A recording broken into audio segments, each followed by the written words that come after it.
I'm hanging in there by my fingernails. Yeah, No, literally I'm off the doing a little edge better of than that. off the edge of some Bonneville flood area. Yeah, well, that was all last week. We were exploring the Snake River Canyon and environs, accumulating more evidence for the Great Bonneville flood that occurred at the end of the last ice age. And some of the more recent dating suggests that it coincides almost precisely with Meltwater Pulse 1A, which I found interesting. The dating of that flood does not really coincide with the lower Younger Dryas boundary, but it does coincide with the older Dryas. Hmm. And the shift from older Dryas cold into Balling warmth, which occurred around 14,600, 14,500 years ago. So you Exciting. know that, So new discoveries were found on this trip.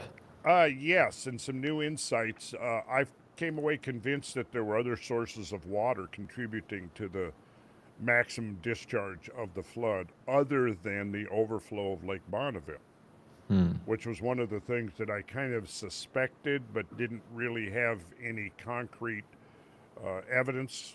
Whereas now I think that I'm onto a possible source for an augmentation of the flood peak. Well, that's perfect news because we're here today talking about something that might just be as big as the Younger Dryas impact that happened. Oh That's no, going to be happening. that's impossible. There couldn't be Well, anything. it's going to be happening in June, and it's going to be happening from June 20th to 23rd. And we're bringing a lot of people together at Cosmic Summit. So today, we're going to be talking about Cosmic Summit. We're going to have a bunch of speakers coming into this live stream, talking about their presentations, what they're excited about. Randall's going to be asking them questions. They're going to be asking him questions. And we're just bringing the gang together about a month before, and we'll be running through exactly what's going to happen. So, Randall, before we start to let any other speakers in, anything that you want to kick us off with about Cosmic Summit or about what you'll be talking about there? Well, I'm still putting together my talk. I'm integrating some stuff from the last two expeditions slash tours that we did. Um, One of the things in earlier when we went on the Washington tour, when we did the Columbia Gorge, we visited a large gravel pit, and I got some documentation suggesting that the Bonneville flood and the Missoula flood were concurrent, and that is perhaps significant because at this point there's not considered to be any real connection between the two events. Randall, we're getting a little bit of feedback from the chat that your mic is a little bit low. Can you turn that up? Yeah, I And while think you're I doing that, I'm going to let the man himself, the promoter, the creator of Oh, good man. Cosmic Summit, in, Mr. George Howard, aka the Cosmic Tusk, while Randall's getting his mic Yeah, sorted. man. Hey, does this George. sound any better? Chat, how does Randall's mic sound? Give us some thumbs up if it sounds better. Let's see. Hey, Randall.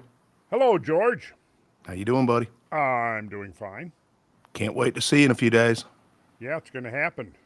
It's looking good, man. I'm feeling really, really good about the Cosmic Summit this year. I think we upped our game. I think you're right. Yeah, and we got lucky on some things with the Coffre Pyramid thing breaking in March, just enough time to get the researchers here for the next big reveal. And about the same time, I finally answered emails from this great Spanish team that said they had a documentary and made quick, good, and fruitful friends with Michael Donnell and Ingenio Films, who are producing Atlantica and are going to premiere it Saturday night. So on the 21st, we're going to figure out what's under the pyramids, and we found Atlantis. Check and check. And then we got the vases coming, triple check. And that none of those are speakers. You know what I mean? Speakers are great. God knows that's why we're getting together. But that's three things other than speakers, two big reveals and a display of antiquity that is not normally expected in Greensboro, North Carolina. No, I mean, Greensboro, North Carolina. Who would have thought? Who would think, dare I say, the largest collection of ancient pre-dynastic Egyptian vases to be gathered together in one location since Amenhotep was stashing them under Saqqara. Okay? Greensboro, number 2 place now. Number two, Yeah, George. just Saqqara. I Well, need you to Sarasota. Yeah, other than Yeah, yeah, Sarasota. yeah. I need you to I need you to turn the mic down just a little bit, George. And then Randall, can you crank yours up just a little bit? Okay, let's see. On my input, I've got my microphone all the way up to 100% now. That sounds pretty good. That sounds Oh, pretty okay. good. And y'all just chat, just keep letting us know Yeah. if it's off Now, and let me stuff. know But if mine's too high or low. I like sounding live good streams, now. nice and informal. Oh yeah. So you mentioned the Atlantica documentary and the gentleman Michael Donnellan, who we have waiting backstage. So we're gonna let Michael come up here now, and as other speakers drip in, we'll let them up as well. But how's it going, Michael? Good day to you all. Hey, Randall. Hey, Hey, George. Michael. Hey, Beckett. Doing well. Nice to be here. How are y'all doing? We're doing good. We're doing good. What a So- pleasure. Pleasure to be here with you guys. Yeah, it's a pleasure to be here with you. And George Exciting just times. teased your documentary a little bit, and we've had it on the website. It's on the schedule as well. But I mean, tell us a little bit about it. Give us the brief snapshot of it. Get people excited about the premiere that's going to happen on Saturday at Cosmic Summit. Sure. So on Saturday at the Cosmic Summit, we're going to show a condensed version of the first 3 episodes of Atlantica, which is basically our documentary series, which has been following every step of our process for the last 8 years. And long story short, I did study archaeology by total coincidence in university in Athens, never thinking I would be an archaeologist. And years after becoming a filmmaker, I then, by coincidence, got re-involved with archaeological groups. And what subject is more fun than discovering old things? You know, it's incredible. And so I started working with our team of interesting characters, and it seemed like every month we were traveling to a new location. One month diving at a Galilean site, another month in Egypt in Hawara, another month recovering fragments from the era of King John, sort of 1200-ish. And one day, our head of research, Tim Akers, said to me, "Do you like southern Spain? I've been researching something there for quite a while, and I really think we're onto something." And that's how this whole subject began for me. And basically, over the course of the last 8 years, we've been finding an enormous quantity of structure, both inland and in water, scattered throughout the Andalusian Spanish coastline. And these are brand new urban ruins that are geologically from a prehistoric era, making them coincide with the stories of Plato's texts on Atlantis, the Timaeus and Critias, in which he describes in great detail this mythical ancient civilization that predated the Greeks by 9,000 years and was destroyed by this cataclysmic event, which effectively coincides with many of the cataclysmic events, I think, described thoroughly by Randall in the Younger Dryas period. And so we started to find these, I mean, a real incredible amount of material that we amassed over the course of 8 years. But it wasn't until 2022, just a couple years ago, that we found a submerged city about 5 kilometers off the coast of Cadiz, about 20 meters in depth, which is approximately 65 feet or so. And these waters are very complicated to dive. They're very, very murky, and the currents are not your best friend. And it's also been part of the thing, I think, that kept these ruins from having been discovered earlier is the fact that they're so hard to see. Um, and that's majorly due to the mouth of the river Guadalquivir, which, like the River Nile, like the Yangtze, like the Indus Valley, is in and out for sediment, and so this entire region, when viewed from above, is very murky water. And we started to scan these structures and dive at these structures that were clearly man-made. At first, we weren't sure. We wanted to rule out that they were possibly the outcome of geological activity, since we lay on two fault lines here. We lay on top of, well, there's the African tectonic plate, which pushes down on the European tectonic plate. So you do get these natural striations that can occur along this coastline. And we ruled out that natural striations. And after about 100 dives, we went back and scanned the entire site with a multi-axis echo sounder, which is basically a machine that you dingle off the back of your boat, and you have to troll up and down, and you start to see this topography image in 3D relief being formed on your screen. And what we saw after about 7 hours of scanning this particular area blew my mind. It was completely unexpected. I did expect to see little rectangular ruins because I'd seen them in the water. I'd seen buildings toppled over, so I had this expectation of seeing sort of these urban structures, but I didn't expect what we saw with these massive walls that are 7.5 meters tall by 2 meters wide, which I thought perhaps would have been the walls of a larger building of some sort. And when we saw the scan revealed that they were circular, concentric walls. And so that's where we are now. And the subject is massive.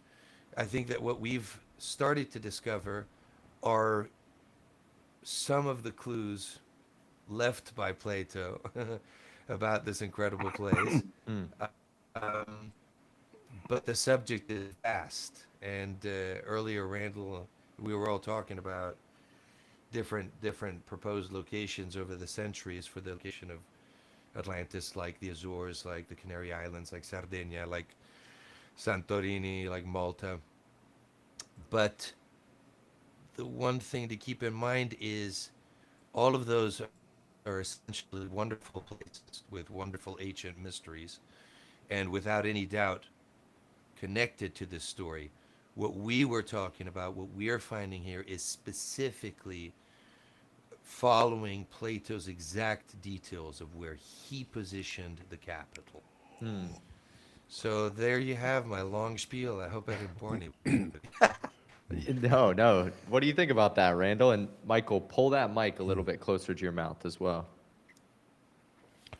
Well, How's that? Is that better? so clearly, if there's 60, I didn't catch that, Michael. Was it 65 feet or 65 meters below the surface?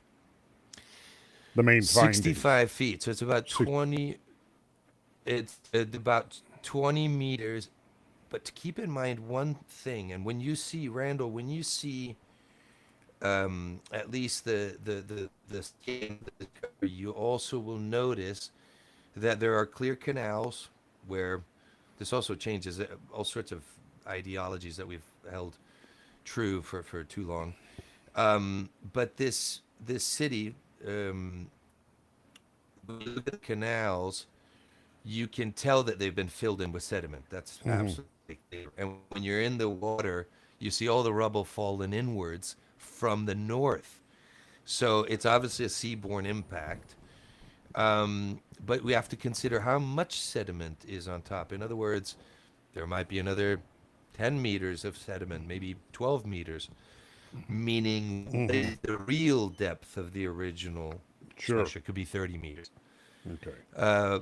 But regarding geological records of this area, it's generally recognized that right around 3 meters below sea level. You get to sort of Phoenician ruins. So we're talking about 2,500, 3,000 years ago.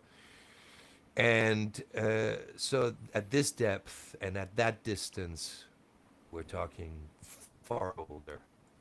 Sure. Well, clearly it had to precede the rise of sea level to that elevation. So Had to that puts precede it those. it puts at least back to the early Holocene and possibly much older. In other words, It's when that fantastic. infrastructure was It's being I'll built, tell you sea something. levels were obviously below 30 meters or more.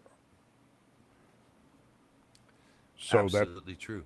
yeah, Um, it's the thing that's it's so difficult. It's such a difficult, complex place to study because and you get to one bay just down the road where the ocean is eating away at the bay. You go down a couple kilometers from there, and you get an area where it's being built up. You get one area where you have the subsidence from the geological plate, and then another where it isn't. So you have it's very complex uh, place to study geologically. However, the thing that is, as a diver and as an archaeologist in that perspective, we've been, even before finding this place, we would be diving almost blind, um, and getting to the bottom of the entrance to the river, and we would find slabs the size of a small car, completely rectangular, completely cut, and you're wondering, what the heck is this? Very, very, very, very interesting series of discoveries. Yeah. So it's and I you like I I can't wait for you guys to see it really, because I think the finds that we show are really remarkable. Most of the remarkable thing is how they coincide with just about everything Plato discusses about this mythical ancient land. Hey, Yeah. Beckett. So it's It's that part of it is it's unbelievable. Yeah. I mean, it's amazing stuff. I mean, I had the privilege of getting a quick preview of it. It's a great film. And we'll kind of move through Thank this you. too because I want to show a preview for it as well for people to be able to look at. But here's a comment. Somebody left a nice super chat for us. San Chocho 1718 left this, really more of a comment to share with Randall and Michael. He said, Plato said Atlantis was beyond the pillars of Hercules, which are the Straits of Gibraltar. They don't look like pillars now. They did during the last ice age. Please look up underwater bathymetric maps of the straits. So some research or something to look into if you have not. That's a great. Well, that's what we do. We do bathymetric scans, and we have the entire coastline scanned. And it's funny, this person's name's Chocho, Yeah. which is a funny word in Spanish. But anyway, um, there's something interesting about the concept of the pillars. Now, throughout history, um, certain recent history, the pillars of Hercules have often been referred to as what we know as the Straits of Gibraltar, the Straits of Heracles. But there is evidence, multiple pieces of evidence, that actually, as soon as you passed through the straits, in, like Plato says, in the province of Cadiz, you would actually reach two physical columns, two towers. Now, in the thing that's curious about Cadiz, the capital city of Cadiz is in the province of Cadiz. Um, it's an island city. It's an ancient island city. It's often regarded as the oldest city in Occidental Europe. And the city that connects it to the mainland is called San Fernando. And San Fernando has two ruins of prehistoric columns. And any ancient map, I've got all numbers of them, I have about 9 or 10 ancient maps that show two structures which were named Columnas de Hércules, Pillars of Hercules. Now, one of those structures is completely gone.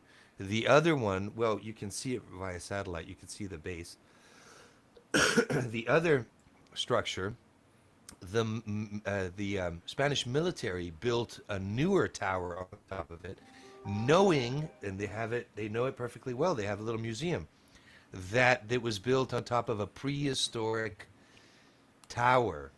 So what that means is that when Plato wrote his texts about Atlantis 2,400 years ago, in Greek times, there actually existed still these two physical towers. So when he was talking about the Straits of Hercules, he was talking about the straits. When he was talking about the columns, the pillars of Heracles, he actually meant not far past the straits, you would have to go through these pillars, which I assume was some sort of a, like a checkpoint where you pay your taxes Yeah. if you have shipping and commerce, right? Yeah. Well, you Another are. thing which is curious, speaking of shipping, speaking of shipping, the whole paradigm has changed here. We know, so we can deduce so many things from the city that we discovered underwater. First thing is, it was obviously built around shipping. Clearly, it was built with canals.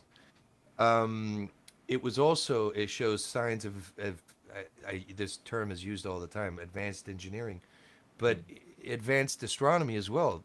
The central structure that we found in the Acropolis area, is what we call it, is oriented perfectly to the cardinal points. And this all in a time when when we have this very different idea planted about what mankind was doing. Yeah. Well, Michael, you are a wealth of knowledge, and your film is awesome. I think you're gonna blow a lot of people's minds with it, and you're gonna have a lot of people asking questions. So I'm gonna play the trailer here, and let people watch the trailer, get excited for it. This is gonna be premiering for the first time in the United States. Is that correct?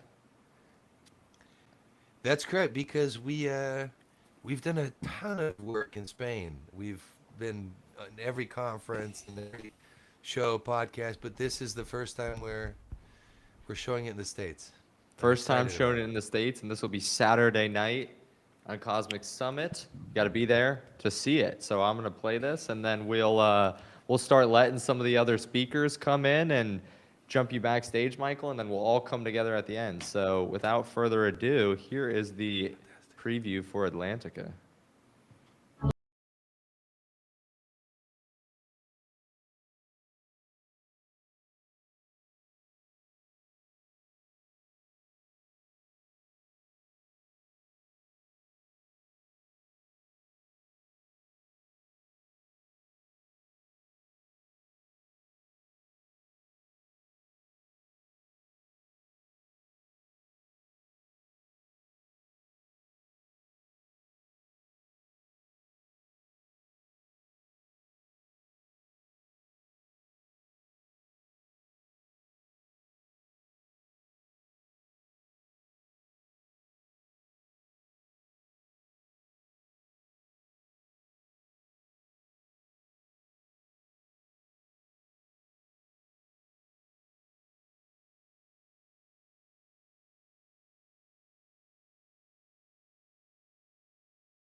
Awesome stuff. Awesome stuff. And it looks like we lost Michael there at the end, but that's perfect because that'll be Saturday night at Cosmic Summit. All right. Did we We lose got him for good? I don't think so. I think he'll come back in here when we bring everybody back together at the end. His internet was a little bit shaky, though. We're going to bring That- in a Cosmic Summit OG, a good friend of Randall's, George's, Comet Research Group, Mr. Chris Cottrell. How's it going, Chris? Hey guys, hey, how's it going? Hey, Chris. Hello, Chris. Hey, looking forward to catching back up with everybody next month. Oh, yeah. It's going to be awesome. Three-timer. Yeah, three times. So, Chris, people know you. They know you're in the Carolina Bays. Give us a little taste of what's going to be happening this year, what you're going to be talking about, and what you're excited to see at Cosmic Summit as well. Yeah, well, so year one was a huge overview of like everything Carolina Bay related, and it was a little bit too much. Like it was a lot to fit into an hour. Last year, I kind of took a step back a little bit and focused on some of the geologic features that often get compared to the Carolina Bays. And this year, I plan on passing the mic over to Antonio Zamora for a bit and let him talk about the mathematics and the physics behind, the Carolina Bays and how similar they are to one another, which is, I think, is a key feature for these Carolina Bays being impact features. So that's the plan. This time we have a huge announcement we want to make at the Cosmic Summit. We've been working on the joint project for quite a while now, pretty much since the last Cosmic Summit, and we're gonna make that announcement there. So that'll be good. That's awesome, man. Looking forward to it. Give us a little bit more. I mean, what is this? You and Antonio been working on it, or what? Yeah, we've been working on it together for months and months. You know about it, George, but it's pretty much a done deal now, and so we hopefully early June we should have it for sure, and we'll be able to announce it publicly. So, haven't wanted to do that. You know how these things are. You don't want to say something too much to jinx it, but yeah, we got some big news to share. That's awesome. We're excited. Man, it's fantastic. It's what got me into all this. It had a lot of effect with Randall early on. He was into the Carolina Bays, and it's still a mystery. I don't know what the hell caused them, but I sure as know they happened at once. Yeah. And if they happened at once, then we've got some explaining to do. Yeah. So- Who doesn't like a good mystery? Chris, do you look at all at the the Alaska-oriented lakes? Yeah, well, I focused on some of those last year with the thermokarst lakes. Oh, yeah. And we made the comparisons between the actual oriented lakes that we find in Alaska to what they're saying is the oriented lakes in the coastal plain of Georgia, South Carolina, North Carolina, and there's really no comparison. Right. There wasn't permafrost in any of that location, during the last ice age for those thermokarst lakes to form, and they're just not identical at all. They're not even close. And last year I also got into Kettle Lakes and a whole bunch of other oriented lakes. That's again, and I know George has said this before, but if you accept that hypothesis, you also have to accept that this was a land of thousands and thousands of lakes during the Pleistocene, and every child should be raised. At least some part of the story should be that this was the land of many lakes down here. Everything was a lake. The whole of North Carolina. I'm down in the eastern part now. It was all these circular lakes. Any depictions of mammoths walking around, they should always have a circular lake behind. Yeah, and they had to have been lakes long enough for them to swirl around to form perfect ellipses. That's right. That's just it's just ridiculous. It's preposterous.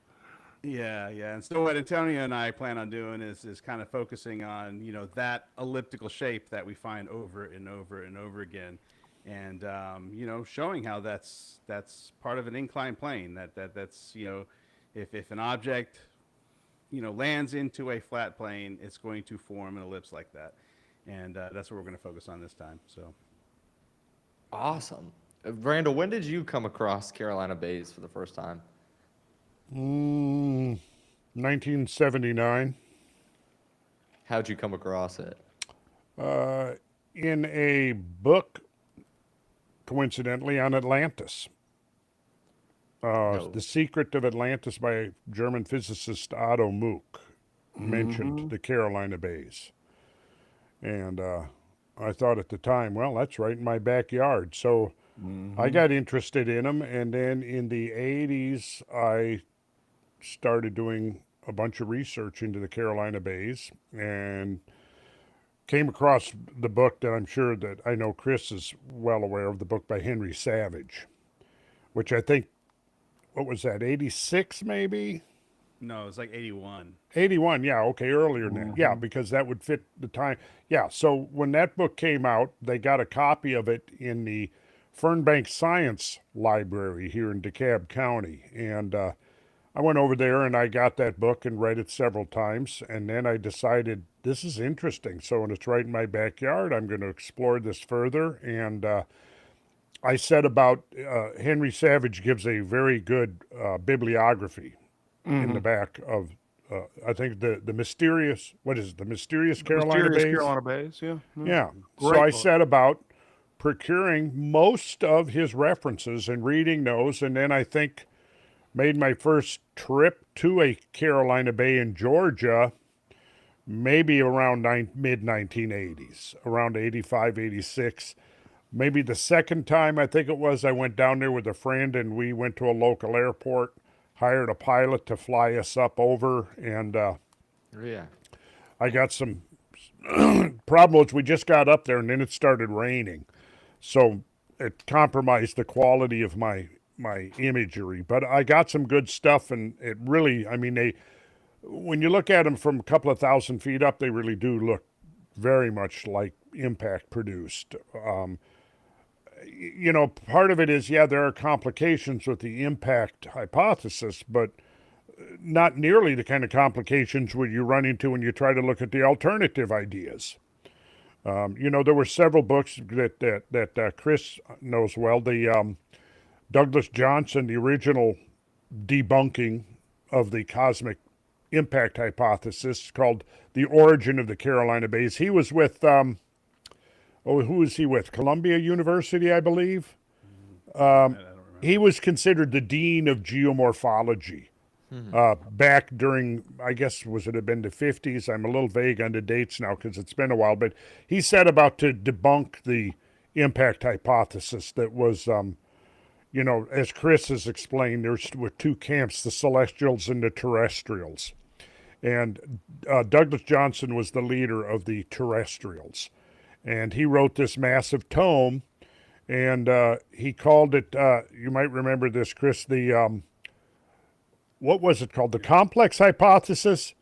Yeah, and I can't remember. I can't remember it all. It's just there's so many. I think it went like this. No, It no, was no, no. It's the solution. Aeolian lacustrine. The Aeolian solution lacustrine hypothesis. The Artesian, I think that was the first. Yeah, that was Artesian, part of it. you had an Artesian aquifer under pressure, then solution. And in effect, what he was describing was like an upside down waterfall almost. So you had Artesian, solution, and then you had lacustrine, which was the lake, and then you had Aeolian, which was the wind. So it was kind of like every force of nature all working in together, and the end result was Carolina Bays. And somehow I just thought, okay, well, the parsimony would suggest that we look for something a little simpler first rather than bringing in every conceivable geological force and combining them. And then that was followed up, maybe was it 77 by, was it Koczorowski, who also wrote a book? Eric, and his, what did he do? He had a maybe diatomaceous earth and he put a fan on it or something, and it produced a pseudo ellipse kind of a thing. A non-peer reviewed publication, I may add. Okay. It was just, set the his doctoral dissertation. Yeah, That's all. It was. non-peer reviewed publication that supposedly closed the door on it, and all he did was take a fan and blow it in a sandbox. Yeah, and No I noticed computational modeling. No one's gone and taken a big computer now and modeled hydrodynamics, all that shit. You could do so much to figure this stuff out, but we're still relying on a guy at South Carolina with a fan one summer in Columbia.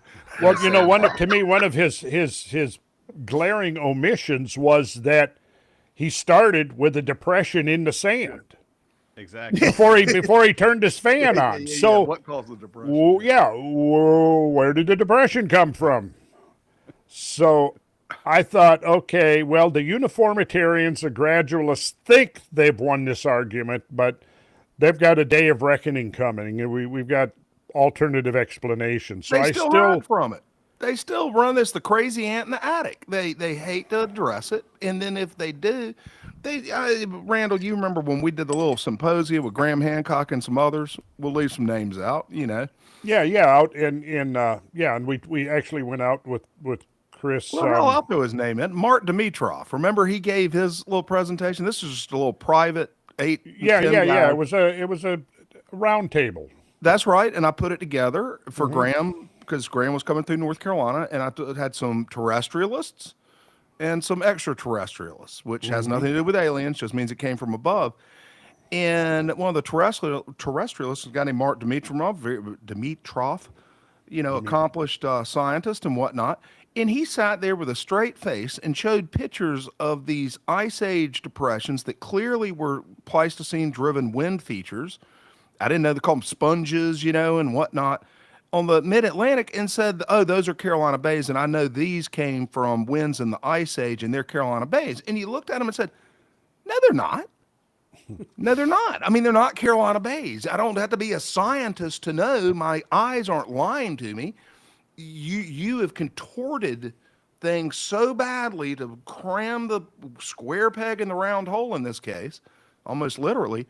It just really it surprises me with some of these guys, and some of them are pretty good friends too. So I should be careful, but I hope they take that respectfully. Yeah. Yeah. So you're talking on Saturday, or is this? Yes, Saturday morning with Antonio Zamora. So if you guys want to see this, Priceless information. Priceless. And now's a good time to do our promotions because that's part of the reason why we're here, chat. I think we have like 2,500 people on right now.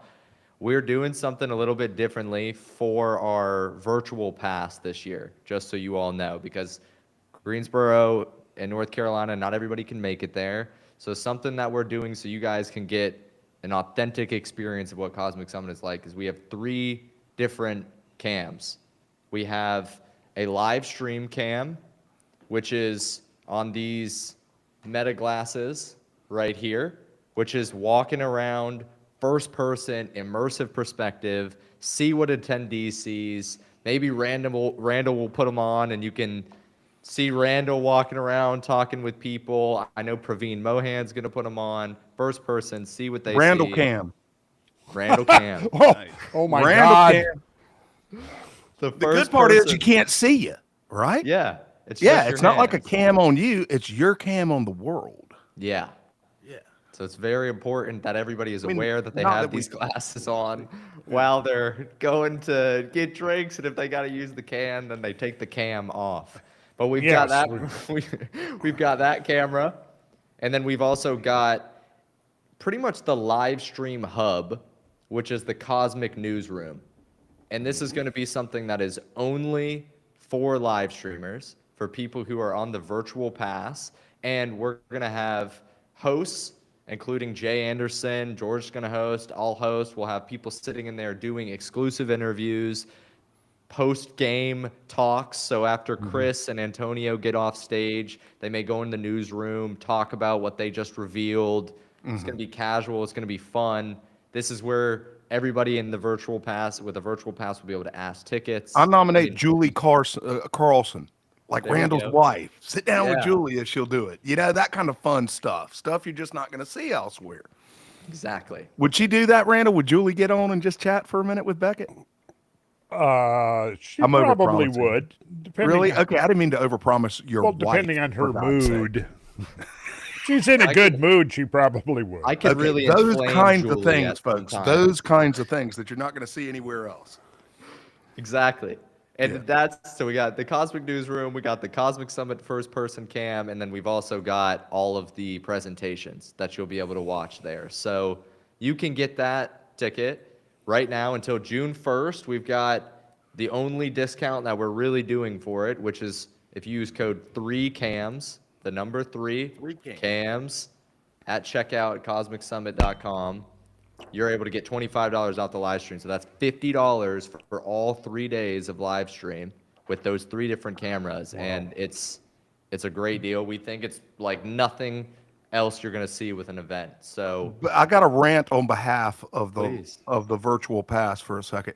When you go look at these things as a promoter and you look around at what other people sell things for, because frankly, it costs a fortune to live stream, but each additional live streamer doesn't cost you anything. So it's an interesting kind of model. Okay. But people nonetheless will charge $300 and $400 to watch 6 or 7 speakers on purely interesting topics, certainly for business things, but spiritual conference, health conferences, similar conferences, $300 and $400, and that's fine. I got no problem with that. But we wanted to democratize it, get it as low as you can, so darn near anybody in the world could pull together the money to join us, all weekend. And $50 is a pretty good deal for getting 45 hours of content, 27 speakers, 3 cameras, and to be a part of the community too. And it helps, man. That money is extremely helpful to keep this thing going. So thank you. Keep it going. I mean, where are you going to get this kind of stuff for a little bit more than $1 an hour? There you go, man. There you go. And I don't have my little thing here, but what I say, if one of these people is right, if just one speaker is right, then vast swaths of what we think we know of the past are wrong.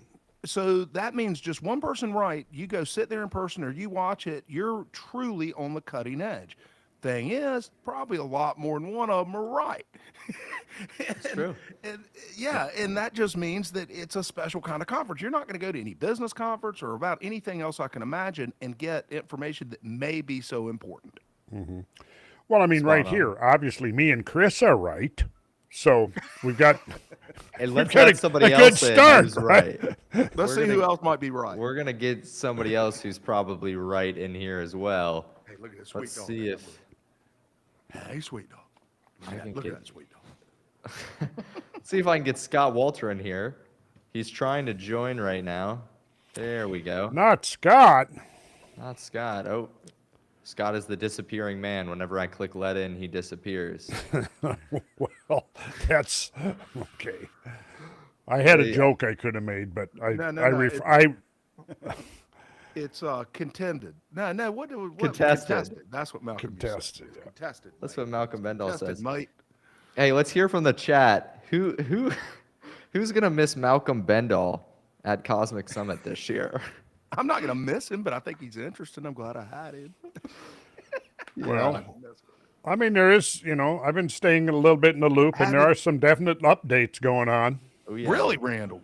Oh, Do yeah. tell, Well, I buddy. mean, you knew that Elements did a thing. Yeah. Yeah, and I've seen the reports of that. I'm a little bit behind, 6 to 8 weeks, so I do want to catch up. I look forward to after the. It's kind of strange. After the summit, I plan to catch up with Malcolm. Yeah. It's just that and I'm not a huge energy talker, but if chi is a thing, he sucks my chi from me. And nothing wrong with that, but it's just an energetic person, and to do anything with Malcolm just requires a hell of a lot of energy. Oh yeah. And that was last year's energy. And speaking of, I see a familiar face. Mr. Scott Walter, are you driving down the road right now, Scott? Oh, we can't hear you. I think your phone might be connected to your car phone or something like that. He is the disappearing man. It happened again. God, I'm getting a ton of Dan Aykroyd as usual. And, I'll take it. I will take it. He's supposed to be a great guy, and he's kind of into weird subjects. I think that's kind of fortunate. If you got to look at it, just Dan Aykroyd. Oh, here we go. Dan Aykroyd and Santa Claus. Scott, we can't hear you. Oh, no. Oh. Oh, Michael's back as well. Hey, Michael's I could listen back to him in. all night. I got cut off for a while. Scott, we still can't hear you, man. So I'm not sure. You might need to. I don't know, disconnect the car phone potentially. But while we're getting this figured out, we had somebody in the chat. Oh, getting a bunch of feedback.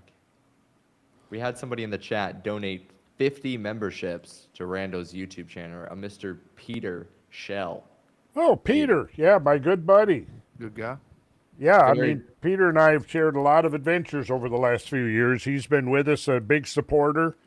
We missed him on the recent Bonneville tour. Everybody was like, "Where's Peter? Where's Peter?" And I think Peter just tied the knot. I think it had something to do with that. But yeah, we held we all gathered in a circle and held hands and observed a moment of silence to memorialize Peter's absence. No, that actually, Peter, if you're listening in, that didn't happen. I think it was proposed, perhaps, but it didn't happen. But you were missed, Peter. You really were. You were missed, man. And it was fun. I got to catch you up on some of the things that we learned and saw and discovered.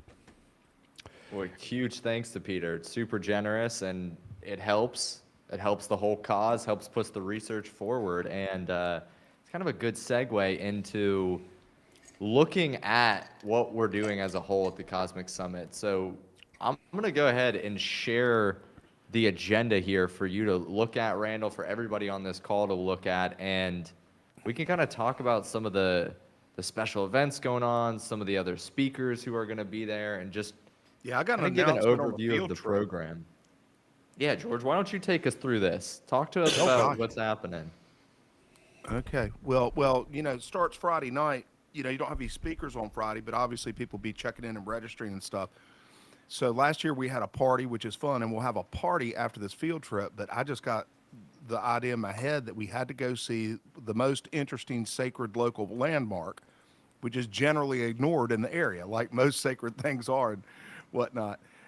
Ignored in a sense. It's well known, but it's not considered a spiritual thing, and that's Pilot Mountain. So people can look up Pilot Mountain, North Carolina, and it's a monadnock, and that's a granite intrusion, and it pops 1,900 feet, twice as tall as the tallest skyscrapers, right out of the Piedmont, out of nowhere, and it was revered by the Native Americans. But the special announcement is we have now confirmed that Yonah French Hawk of the Cherokee Nation is going to be coming into the Piedmont to see us from the mountains that day. And he's I don't know how to put it, and it sounds patronizing, however you put it, but he is a leading Cherokee. I hate the real deal, but I got to say it. He's the real deal. I think that cheapens people.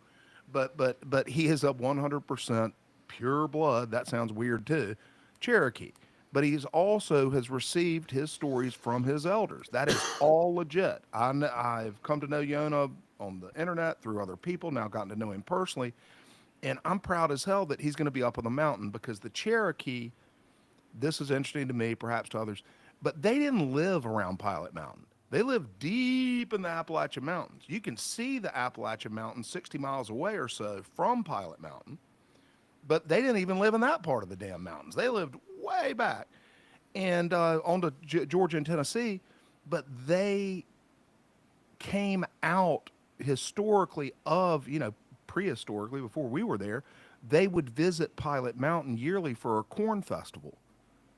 So they revered this place enough to leave their home mountains and join other tribes as a very distinct tribe themselves. And surely, they had plenty of communication with other tribes. I talked with Yonah about that. But they hiked out of there. And just being from North Carolina, I never pictured a Cherokee in the day before we got there going into the Piedmont, going into the other parts of the state and meeting with the other tribes. But they did that because of this landmark, this 2,000-foot high granite dome out of nowhere. And here's the apocryphal thing. Who knows whether it's true, but you had to, any of the native people approaching the mountain during the corn festival had to take their moccasins off 20 miles out. Yeah. They took it seriously. So knowing this stuff and having learned out of it from Jim McKelvey, who presented his book last year or was a vendor and had become a friend, I said, man, we got to go. We got to go up there. So we're going to get a couple of buses. Get your reservations now, because first of all, you're going to have all the speakers or many of them on there, right? Randall's going to join us. Randall, I don't think we've talked about it in detail, but you have to give a short Monadnock lecture. Can you do that? I can do that. Yes. Okay, Granite Dome. Okay. I have been reading Jim's book. And Oh, have you? I have been. Yeah, I got Oh, he gave me a copy last year, He did. and I'm getting around to reading it just to be more prepared for this outing. Oh, great, buddy. Thank you. Yeah, and it's damn interesting.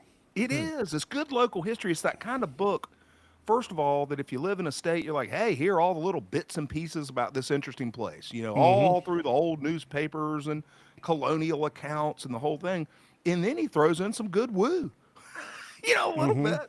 I won't call it woo. I hate that term, but I mean, Well, it's a very eclectic collection of It is. information about it. Yeah. It covers the gamut. So I will have probably read the entire book by the time we get to the summit. So Yona is going to give a talk, Randall will give a talk, and Jim will give a talk. And then we're going to see the sunset up there on the solstice on June 20th, which is when the tribes gathered. Yeah. Well, what have you found interesting, Randall? And then the thing casts a perfect pyramidal shadow that you can privately hike to go see, because you got to walk all the way around the thing, which I ain't going to take responsibility for. But yeah, you can go see it, and it casts a perfect pyramid shadow, a mountain out of nowhere. It actually kind of looks like a Mayan pyramid, because the granite dome at the top of the mountain puts a little cupola on top of it. It's just stunning, so we had to do it. They ain't much that cool around there, but it's a pretty cool place, and I think people have a fun time up there. Yeah. Randall, you said you were reading. You found some interesting stuff. I haven't had the chance to read Jim McKelvey's book. What are you finding interesting? What do you want to see when we go up there? Well, I'm only partway into the book, and I've actually been skipping around.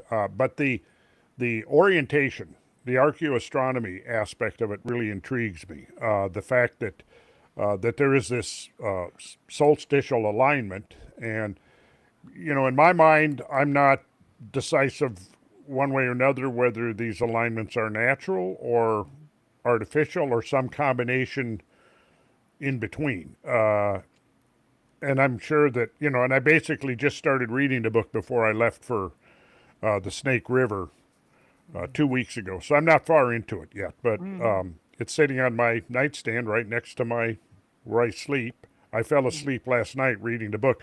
There was several references in there to the Nunahai, which is the Cherokee legend of these ancient peoples that essentially the reference, the definition rather, of the word, the translation of the word means the people who could travel anywhere. And I first encountered them years and years ago, decades ago, hiking up in North Georgia. There's a mountain up there called Blood Mountain, which I always thought was interesting. Apparently it was got that name because of some battle or something that occurred on the mountain. I've forgotten the specifics, but I always felt the blood correlation perhaps implied some kind of an alchemical underlying meaning or something. But anyhow, I used to hike up that mountain. It's been years since I've hiked up the mountain, but I remember the first time I went up there, right at the trailhead was a sign, which over the years fell into disrepair. I would be surprised if the original sign is still there. I'm sure it's not. I don't even know if they've replaced it, because it's probably been 15 years or longer since I've hiked up that mountain. But it gave a little synopsis of the Cherokee legend of the Nunahai, and part of the deal was that they would go to this mountain and hike up this mountain to communicate with the Nunahai, the people who could travel anywhere. And so, I'm always like, well, who are these people? And then, of course, that was around the time I was first really immersing myself into a lot of the legends that seemed to have correlations to that. The idea of these outsiders who came in with some kind of advanced knowledge and were teachers or instructors in various things, from astronomy to architecture to geometry to agriculture.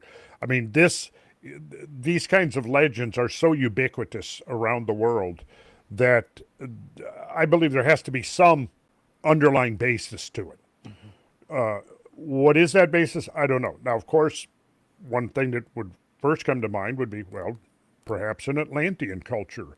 And Michael will confirm this, that in Plato's account, apparently they had advanced navigational skills and were probably interacting over large swaths of the globe with various cultures and various peoples. I mean, he describes a very vigorous trade network with ships coming and going, at all hours of the day. So it always seemed to me that, well, we go back into the Ice Age, going back to 12, 13, 14,000 years ago and longer. Who knows what was going on? And the argument I've been making for years now is that it's so easy to dismiss the idea of a prehistoric lost civilization when you have no concept of the geological forces that have been unleashed over this planet in the last 20,000 years. And just like what I saw last week, following 900 miles along the Snake River, was the evidence of enormous events. And traveling throughout, spending a couple of days traveling throughout the basin of Lake Bonneville, you realize, well, here is a basin in Utah, where the Great Salt Lake now is a remnant of it. Great Salt Lake varies 20 to 30 feet deep. Well, you go back to the late glacial maximum, 14, 15, 16,000 years ago, you had a body of water there that was covered 20,000 square miles and was over 1,000 feet deep. And you go now, you're driving on desert. You're driving on the desert floor, and you can see the shorelines 1,000 feet up on the sides of the mountains. And you're going, my God, it's almost impossible to grasp how much things have changed. Now, if that was an isolated region, you could say, yeah, here's something idiosyncratic happened here. But it's not isolated. We find that kind of evidence over the entire planet. There is no doubt that some type or series, I'm more inclined now towards the idea of a series of catastrophes rather than one great overriding catastrophe. In fact, I think where I'm at now with it, and of course this is subject to modification as I learn more, but there was 3 primary episodes that dated 14.6, 12.9, plus or minus a century, and then about 11.6, which of course is totally consistent with Plato's chronology. And how coincidental is it that Plato precisely defines, almost to the year, the date that we now know is associated with meltwater pulse 1b and the very rapid rise of sea level, which of course then implies directly a catastrophic melting of the great ice sheets. And so that was essentially what I was spending last week doing, was gathering more evidence for the reality of this great, call it a meltdown. And I think where I'm at now with it, and again, subject to modification as I learn more, but what it looks to me like now, there was essentially 3 episodes of catastrophic melting.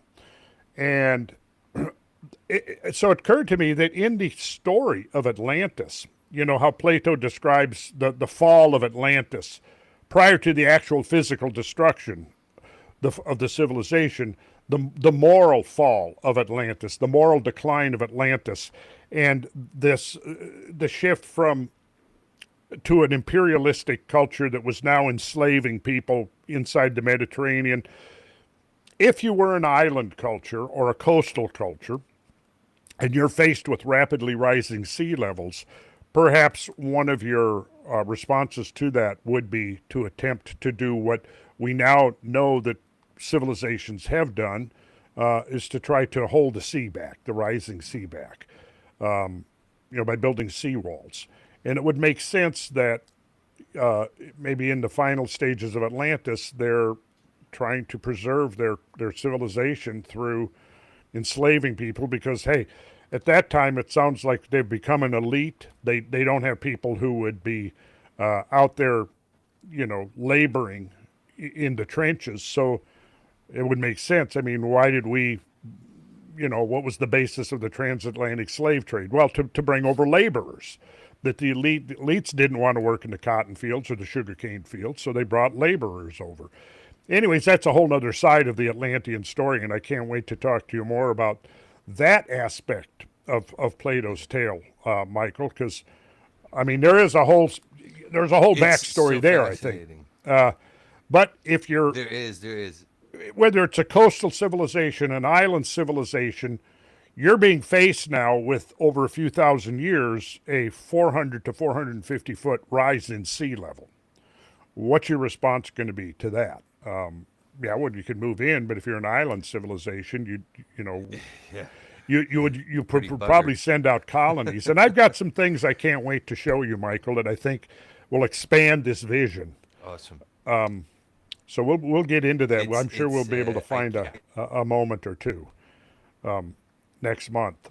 I can't wait. Right? I can't wait. There's so many levels to this story, Yes. and you know, it reminds me of a couple of years ago.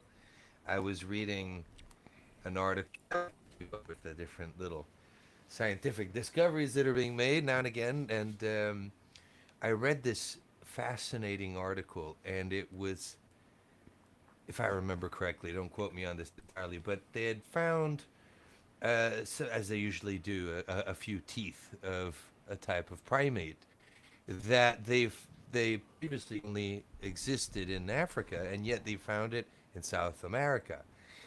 And paleontologists theorized that these early pre-hominids had somehow found themselves floating on some twigs and managed to make their way across the Atlantic Ocean.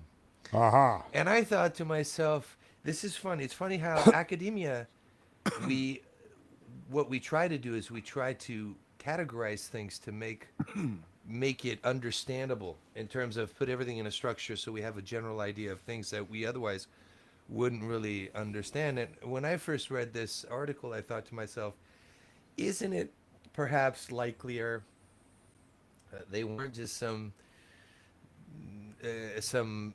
ignorant, stupid primates, but in fact, hominids that were capable of navigating. Sure.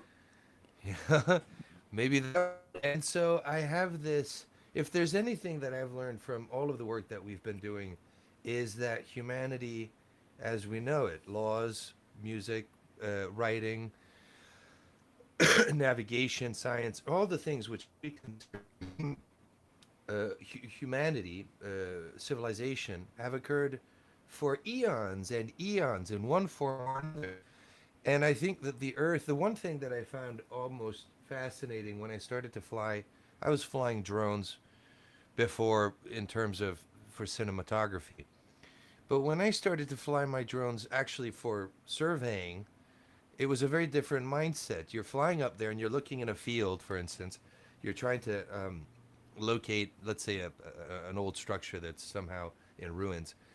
And I found it very interesting that I would look down and I would say, oh, hey, look, there it is in the field. I could see the faint outline of this rectangular structure, but it's so faint. And I remember thinking to myself, isn't it curious how the surface of the earth is almost like the skin on a human being? We have scars when we cut ourselves. And I realized, the earth in its cosmic wonder is some sort of a living being. And it has, after a certain amount of time, reabsorbing itself. And part of the struggle that we face in terms of trying to keep track of our past is that the earth, at one point or another, just too much time goes by, and the only things that remain are those very, very, very big structures or things that somehow have weathered the elements. The first things to go are always the smallest bits of tools, because somebody finds a piece of metal, they're going to recycle it. Uh, but but yet I am convinced that the people that built the structures that we've been finding certainly had advanced or industry. Period. They had industry regarding shipping. They had industry regarding science. And this is the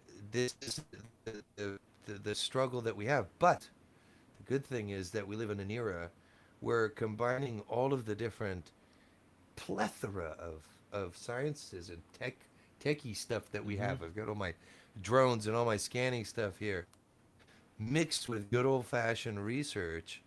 We're at a breaking point.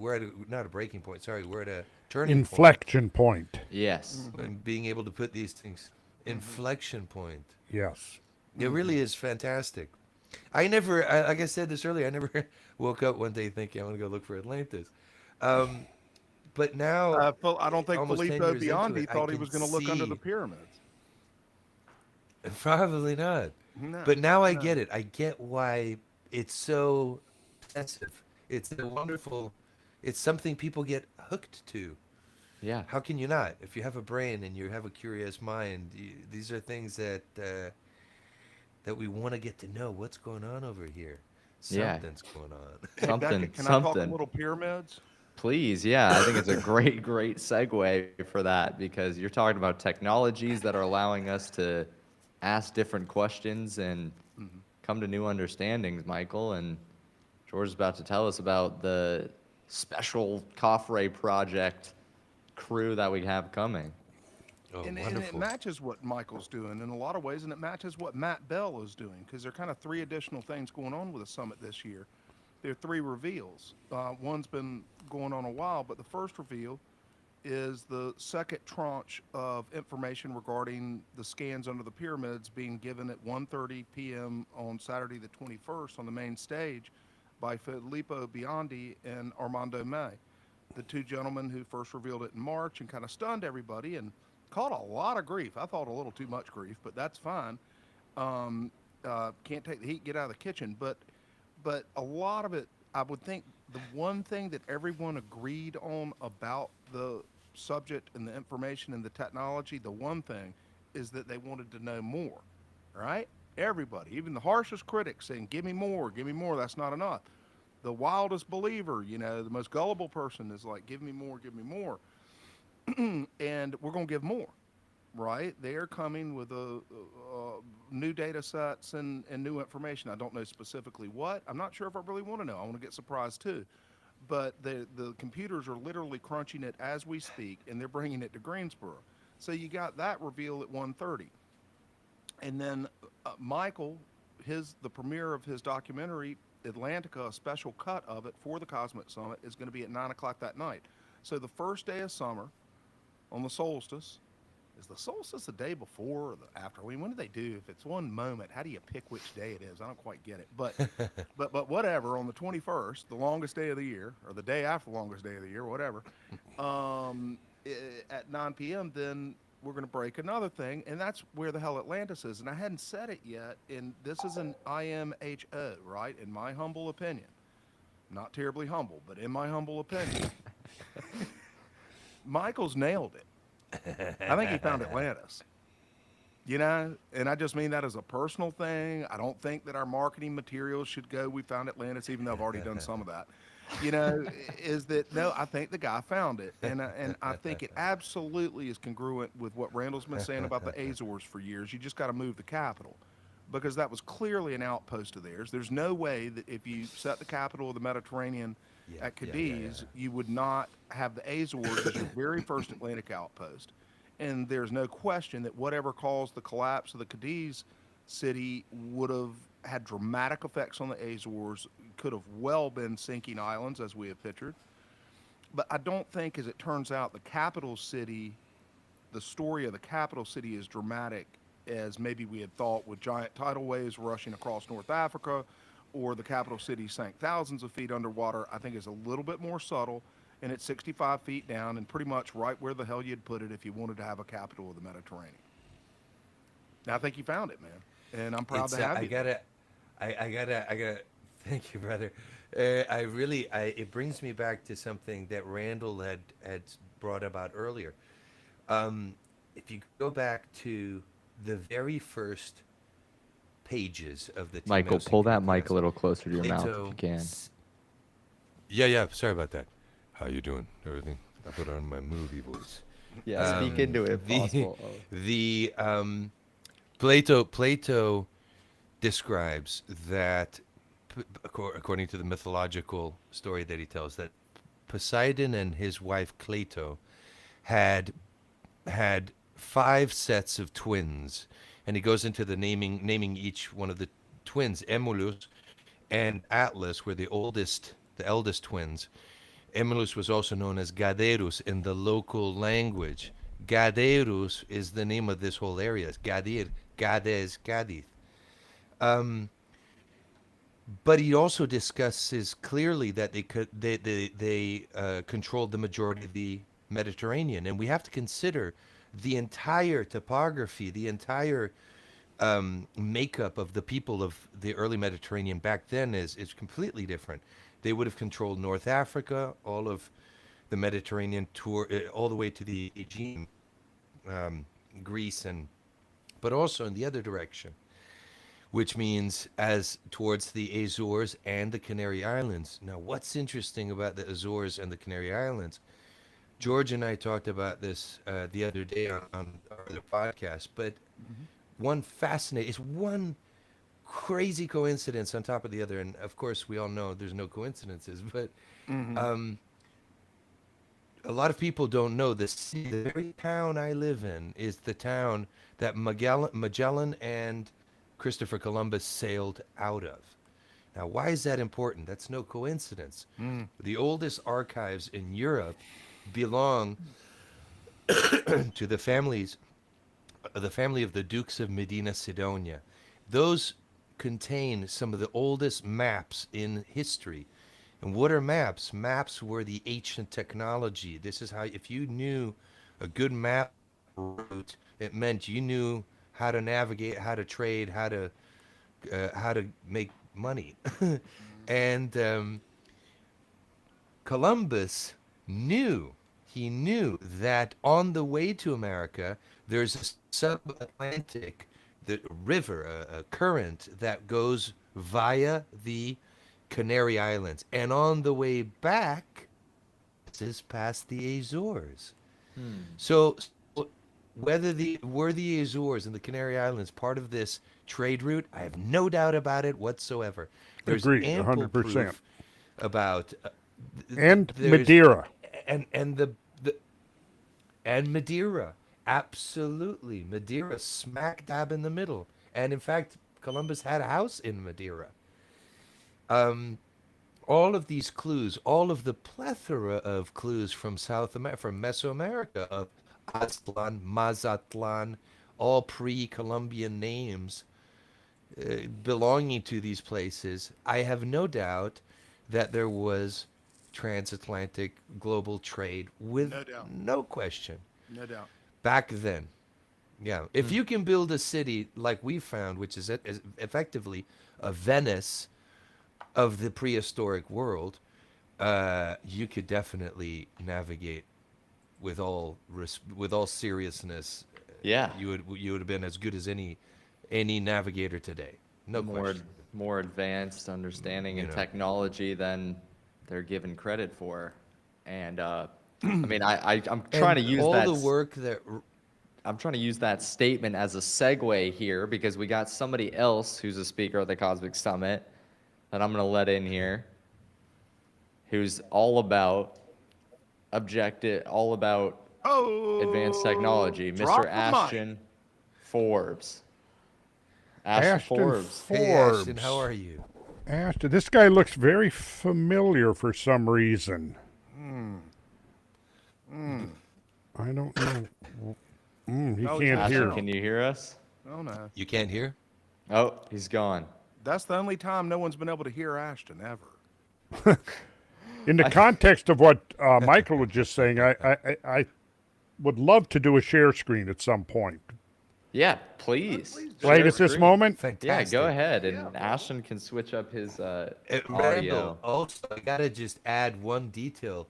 I am so excited to talk to you, Randall, about these things, and everything that I've seen you ever talking about is effectively simply adding this extraordinary value to the same exact argument. Yes. In fact, my final version of it is that Macaronesia as a whole represented the Atlantean Empire.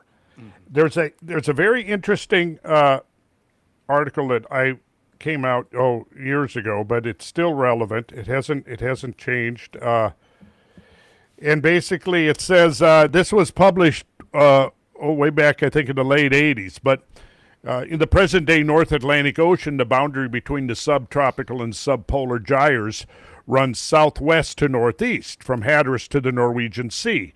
The warm Gulf Stream and its extension, the North Atlantic Current System, coincides with this boundary. In contrast, during the last glacial maximum, approximately 18,000 years ago, the gyre boundary and associated currents were more zonal and located further to the south. So then I'm going to share screen to show you where the path of the Gulf Stream during the late glacial maximum. Look at that. And welcome back, Ashton. Exactly. Look at this. You see it wraps right around the Azores Plateau and then next to Madeira, the Canaries. So it is bringing all of this equatorial warmth to this whole region, which in my mind would suggest, well, if we suddenly found ourselves transported back to the late glacial maximum, where might we want to put down a cornerstone to establish some type of a civilization? And here we go. Here it is right here. Exactly. Exactly. So just on that note, it makes we'll total stop. sense. And so just commenting that this Ashton Forbes, very familiar face and name. I know this man from somewhere.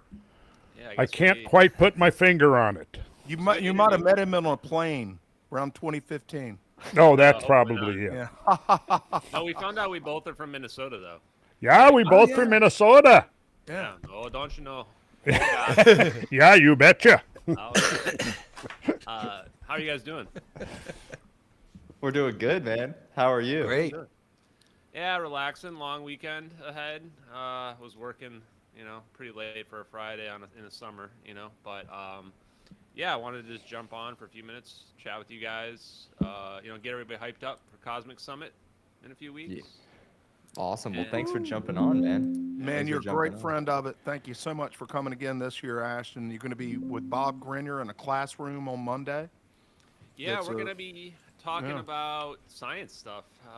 So I think the plan for me is I'm going to talk about some of the DIRDs, the Defense Intelligence Reference Documents, specifically the ones that lean into plasmoids and low-energy nuclear reactions, the stuff that Bob Greenier's talking about. Because I just think those papers are so important. I think that those are the papers that the government put out there as like plausible deniability for when like all the secret advanced technology comes out, and they're like, oh, we weren't lying about it, it was all out there. So I want to help people understand what they mean and get people excited about it. What do you call those papers again? What? I'm sorry. They call them in the as host here. DIRDs, but they're called the Defense Intelligence Reference Documents. Hal Puthoff talks about them because he's the one that commissioned them. Like, he's a spook, but he's also knows all the Black Project engineers.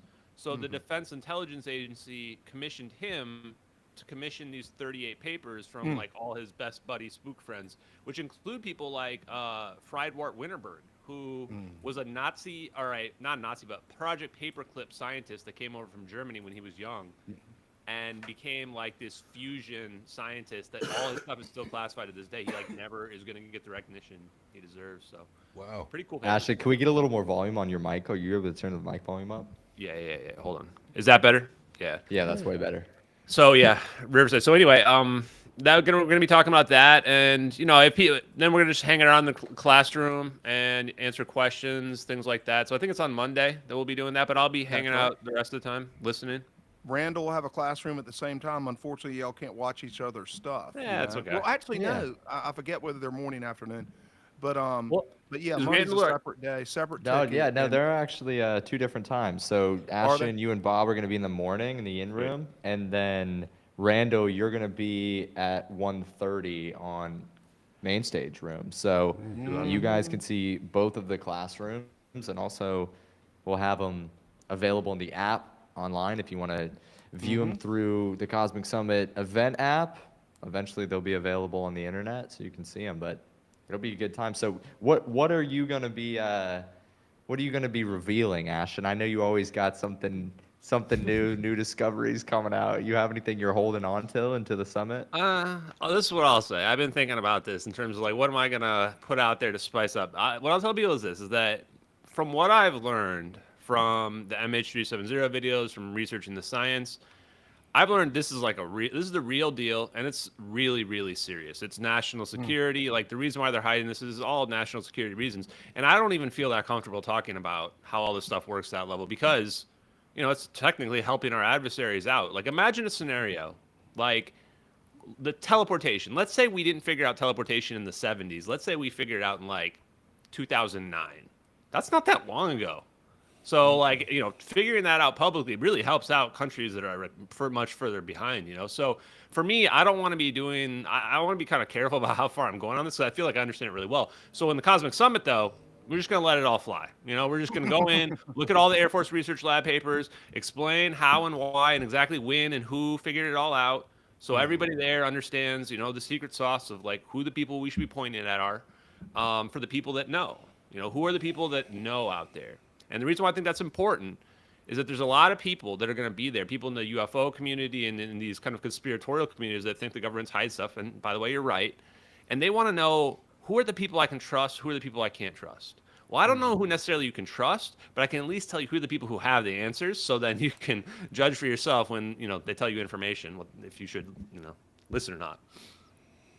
Man, well, it's going to be exciting. It's going to be It's awesome. gonna blow your doors off. I mean, Yeah. Bob is my guru. Ashton's kind of my sub-guru.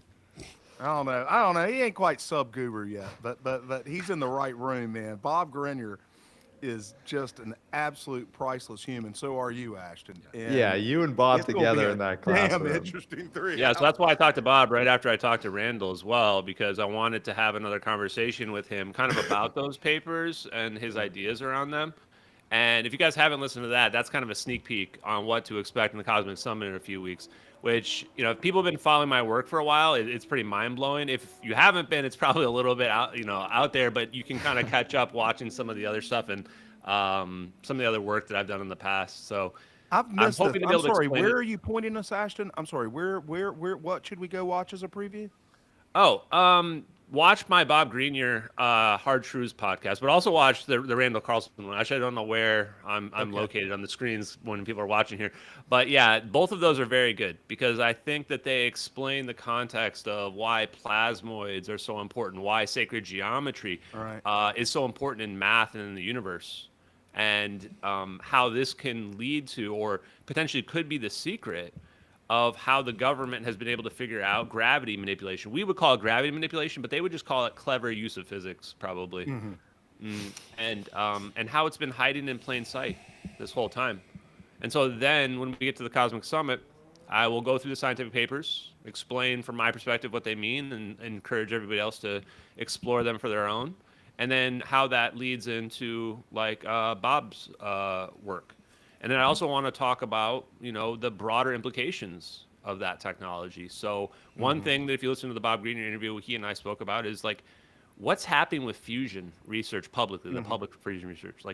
At the same time, all of these companies are just releasing their papers simultaneously about their next generation reactors, and they're all pretty much identical. And you're wondering, is there collusion going on? Do they have something better than this? Why do they release this publicly? And I think the answer there, is yes. They do know. They have something much better. And all this energy advancement, this very little that we've gotten, has basically been planned out for us. And because they know this technology is so advanced, we have to slowly work our way kind of up towards it. Becca, can I ask Ashton his take on something? Yeah, please. Yeah. Ashton, you may or may not know, we're trying to publicize the fact that these fellows that kind of shocked the world and took a lot of blowback in March, having said that they have a new technology that's able to scan beneath the pyramids or other places on Earth, the Khafre pyramid researchers, they're coming to Greensboro and they're going to do a mind-blowing presentation 1:30 on Saturday, 21st. Okay. One of the things as we've done, did you know that? No, I didn't know that. Oh yeah. I'm gonna watch. We didn't even publicize it. It shows how bad we are at publicizing things. Even our own speakers don't know. But no, that's fine. That's what this last month is That'll about. be Saturday. That'll be Saturday the 21st. Saturday 21st at 1:30, Filippo Biondi and Armando May are going to come and give what has the further crunched data on the pyramids. And I don't know exactly what they're bringing, but it's going to be incredible. Here's my question, or here, Sure. my take on it. One of my takes is I've interviewed them and talked about it and whatnot on social media, is that people in our community writ large believe in a lot of very, very astounding things, that are possible. And a lot of that's well-founded belief, even though it'd be surprising to most people who hadn't done their homework. Okay, but they're having trouble believing that there's a technology that can look beneath the ground. Yeah. Okay, if we've got, what I'm saying is, in my lifetime, I've said this on other things, in my lifetime, I would say the most important geostrategic remote sensing question in the world is what is under the nuclear mountain in Iran where they're putting together the bombs. That's been going on for 30 years. Same thing in North Korea. Don't you think, Ashton, that the U.S. government is already able to look deeper in the earth than we may know?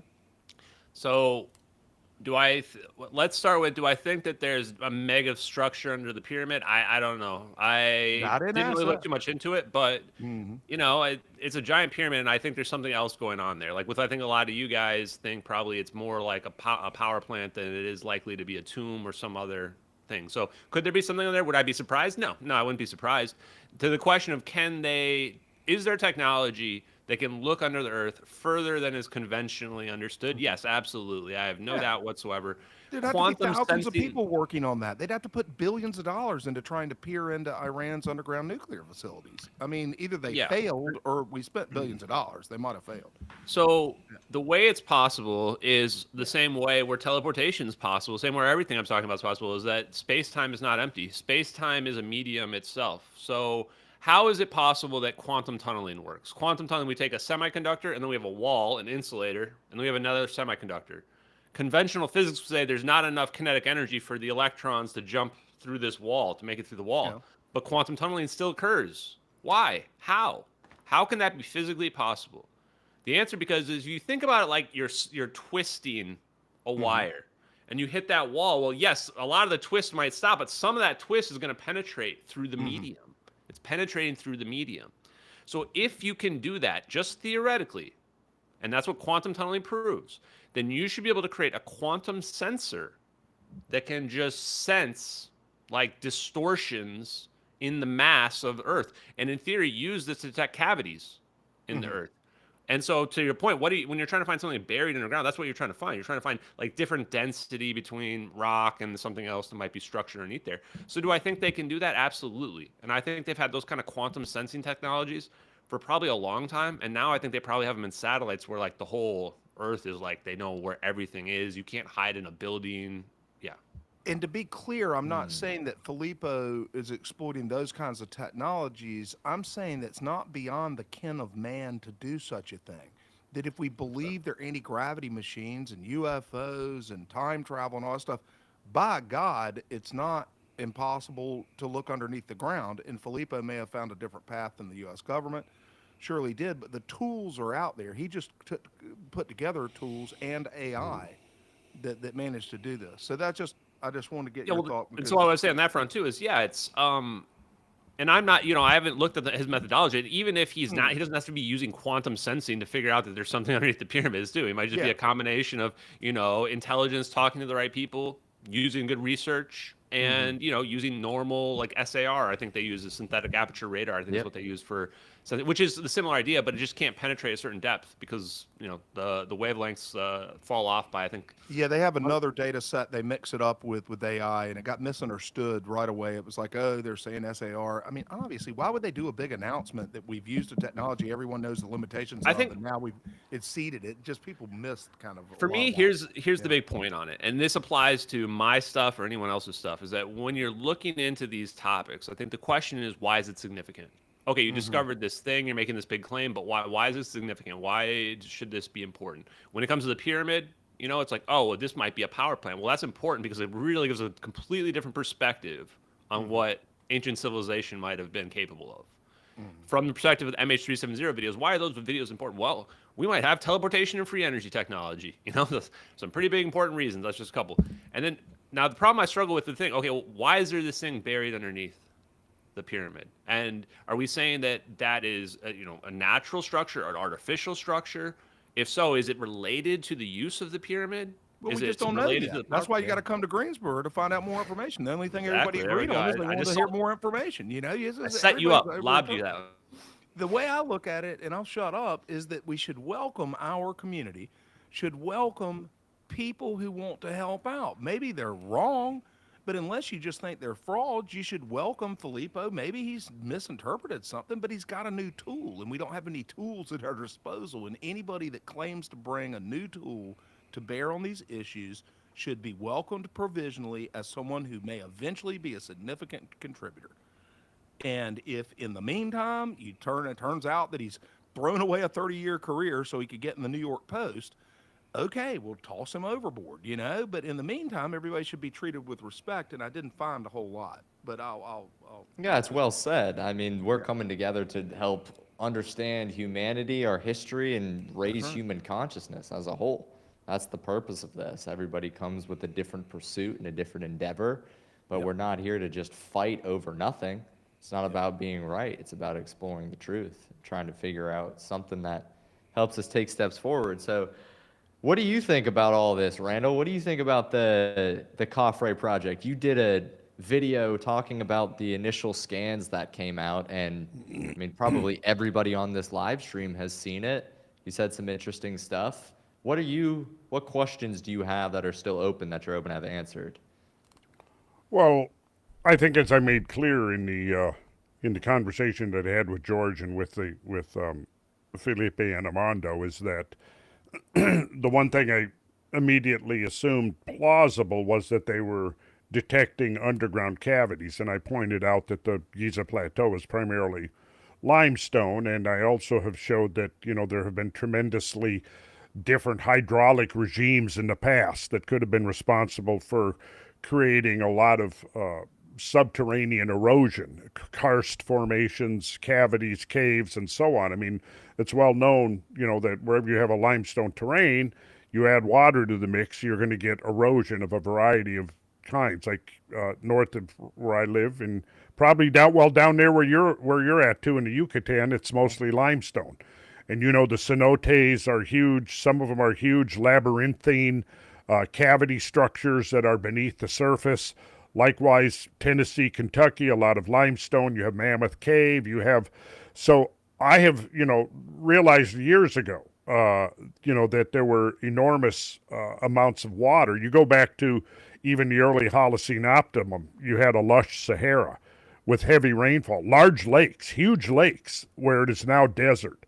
Well, so, and then you consider the Nile Canyon itself. The Nile River flows on top of a 8,000-foot thick sedimentary column right there next door to the Giza Plateau. So you've got this erosional element that's 1.5 miles deep into the bedrock. It's right there immediately to the east of the Giza Plateau. So in my mind, it wasn't a huge stretch to conceive of the possibility of there being large apertures beneath, down deep into the bedrock. Yeah. So from that standpoint, I was not skeptical. I thought, well, this certainly is plausible. Now, to go from there to the next step is where it gets conjectural. And I don't know. I don't have an opinion until I know more. I mean, I'm like everybody else. I'm sitting on the fence. And I thought, well, what are a couple of scenarios? Well, there's a completely natural system of subterranean cavities under there that's been detected. Although looking at the initial data that's come out, it does look like there is some type of structural elements to it that would be perhaps beyond what you would expect from normal, erosion, natural erosion. But it's still a huge stretch. As a builder, and I think about the distribution of structural forces, I'm thinking, well, do you put some of the heaviest structures on Earth on top of gigantic cavities? Does that make sense? That doesn't seem to make sense to me. However, is there something else going on? Maybe. I'm just I'm not going to commit to one way or the other. I'm not going to immediately dismiss it. Now, one possibility I thought was, well, my first impression was, well, if humans went and actually had to carve out these chambers, these exceptionally large cylindrical chambers, my God, what amount of work that would be. On the other hand, if they could access caves, I mean, we know that ancient peoples did modify existing natural structures. And there are one of the things that Michael brought up is questions that he had at the very beginning. Are these natural? Are they artificial, meaning anthropogenic, or are they some combination? And I think that that's a likely scenario for many of these things, that there were natural. Even with Pilot Mountain, was Pilot Mountain anthropogenically modified? Perhaps.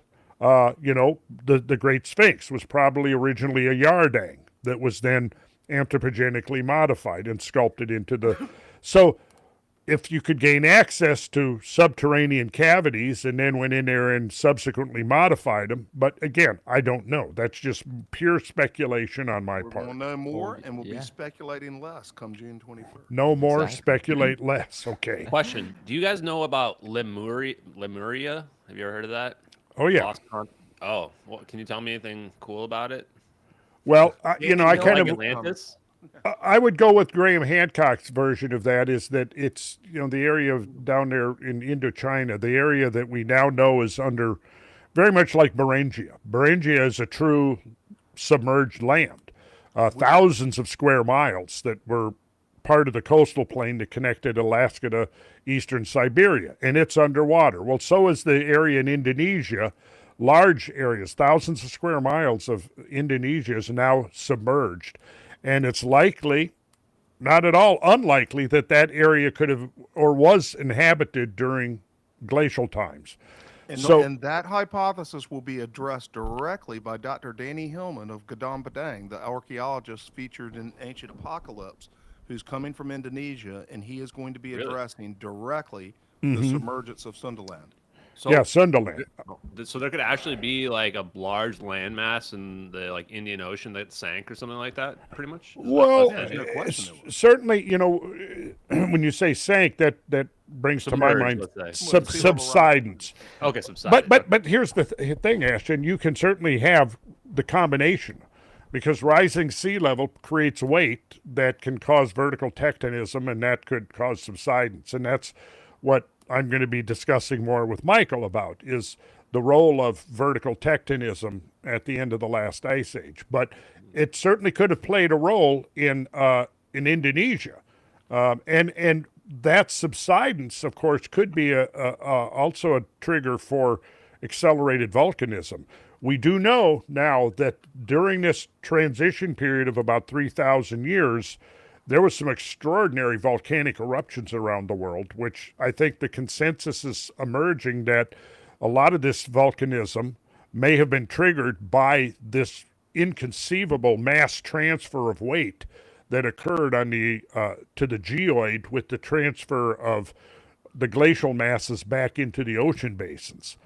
And primarily the mass of the late Wisconsin in the north, in the late Vachelian in the European, the majority of that water first fed into the North Atlantic before it distributed around the planet. Look at there. Yeah, there we go. So the yellow area would have been area that was above sea level during the late glacial maximum. So in other words, you could have walked from Borneo to Sumatra to the Malay Peninsula. Now, could that have been the origin of stories about Lemuria? I have not studied into that to the extent that I have looked into Atlantis. I don't know, in my mind, Plato is a credible source. Therefore, Atlantis has a credible source. Lemuria, I don't know. I just don't know. I haven't looked into it as much. We could certainly argue from this right here that there are lost lands, submerged lands in part of the Pacific. Let me add some human history. interesting angle onto this. So I just weirdly was just looking it up, and I found this post from a couple days ago where somebody was talking about Lemuria, saying it's a hidden in the ocean. Says that they there's a stretch of ocean in the Indian Ocean where commercial airlines avoid flying. Routes that should be direct, such as from Eastern Africa to Western Australia, are instead rerouted thousands of miles out of the way, sometimes to the Middle East or even Europe. A journey should take 13 hours off and becomes 30. Airlines never explain why. They don't fly through this zone. I don't know if that's true or not. Somebody fact check that. They say at the center of this no-fly zone lies Diego Garcia, a remote atoll in the Indian Ocean, owned by the United Kingdom and leased to the United States since the 1960s. It houses one of the most secretive military installations in the entire world. No civilian population is allowed. Even military personnel stationed there are forbidden from bringing their families. The entire island is heavily guarded and independent access is impossible. So there's more about the lore of this place, but like the Chagosian people, we basically like kicked them out, like killed all their like pets and just displaced them, and it became this huge humanitarian thing. And that's why now we're apparently like giving it back, but we're not really. We're still keeping the base or something like that. So you guys can actually go look in the news. This has been recent. So this is the reason why I wanted to ask you guys about it, because it says here's the lore. It was once believed to be a lost continent that connected India, Madagascar, and Australia. So Indonesia would be right there, right? Early geologists hypothesized its existence after finding similar fossils along those different regions. So they were finding fossils that look the same in these continents that shouldn't be connected. You know, they're super far apart. So they ancient Tamil text suggested the Kamuri Kingdom, a vast southern landmass that sank beneath the ocean. So some records describe the people as highly advanced with knowledge of electromagnetism, telepathy, and oceanic energy. Others say that they were partially amphibious. So anyway, that's just some lore to go along with it. I just think it's a fun little Yeah, rabbit Diego hole. Garcia. I mean, there's some people in the chat bringing this up, but they're talking about the weather manipulation that I guess that's part of the lore conspiracy about Diego Garcia. You've done some research on this, Ashton. I mean, give us some hints as what's going on there. What do you think? Oh man, they have to have something underground. That's what freaks me out about this, because I'm like, they literally have to have an underground base there. If you go look at the surface of it, it's just there's no big buildings. So where is everything? It's like they I'll have to give you build. a funny little thing. My family had an international construction company for decades, right? And my father traveled all around the world, grew up going to the Middle East and stuff. And they bid, Howard Construction bid on Diego Garcia and lost, but they didn't build anything above ground. And I They found built, it was all underground infrastructure. early in the So investigation, I whatever found they were tons. bidding out then, it was underground. From Yeah. the horse's mouth, the first. Yeah. Yeah. And Catherine Fitz was saying too to Tucker Carlson recently that this is where some of that black money or the unaccounted money from the audits has been going, is these underground bases. And I'm just sitting there going, Diego Garcia is the perfect thing for it, and it would be cheap too, because they're just going to pull in labor from Philippines and India and stuff like that. That's super cheap, and none of those people, like, the value of life sadly is super low. So none of those people would ever talk again about what they saw and what they built. So yeah, they probably have underground stuff there. Philippine laborers, and that company had 1,000 Philippine laborers in Yeah. Cairo building the water treatment plant in Cairo. They would go get Filipino.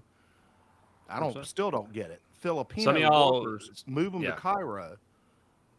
Some people who are watching wouldn't believe the humanitarian situation in Southeast Asia, but aside the point, in terms of what they have in Diego Garcia, it's a great place to test stuff. I think that anything they had in Area 51 in the 90s, they just moved to Diego Garcia. I mean, there's in the middle of nowhere. I mean, why worry about people seeing it? You can test anything out there. You'd have to dig coral and then seal off, right? You don't have I don't know. Maybe there's some bedrock there below the coral. Whatever. I'm sure they could figure it out if all that's going on.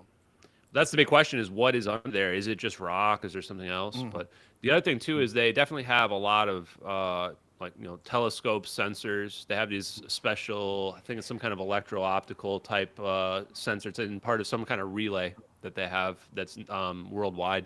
This is why I was so surprised that we were allowing the UK to give the land back. This location is like super important. If you look at it on a map, it's just ocean everywhere else, and this is like our link to like keep an eye on China from that angle. So the fact we were willing to give it back says something's afoot. And I'm going to throw one last thing out here, and I'm going to have to drop in a minute, which is I think we've moved everything to space. we don't care about ground-based bases anymore for the same reasons we used to. We used to care about all these ground-based bases to keep radar on everybody, but now we're just doing it from satellites in space. Interesting. Interesting. Interesting take. You are one interesting dude, Ashton. Heck yeah, Ashton. Heck yeah. Well, do you want any If you're the questions? guy You that's guys... Well- right. Yeah. George, One of the 27 or 30 that's right, man. We got a lot to account for. keep in mind, George, that Ashton is from Minnesota. So Oh, he has to be Keep right. it real. Well, me and Randall and Beckett I are are from representing. North Carolina. Okay. I don't know what that means, but Yeah. We're It's a fake. fact, though. You're gonna have good security at this, right, George?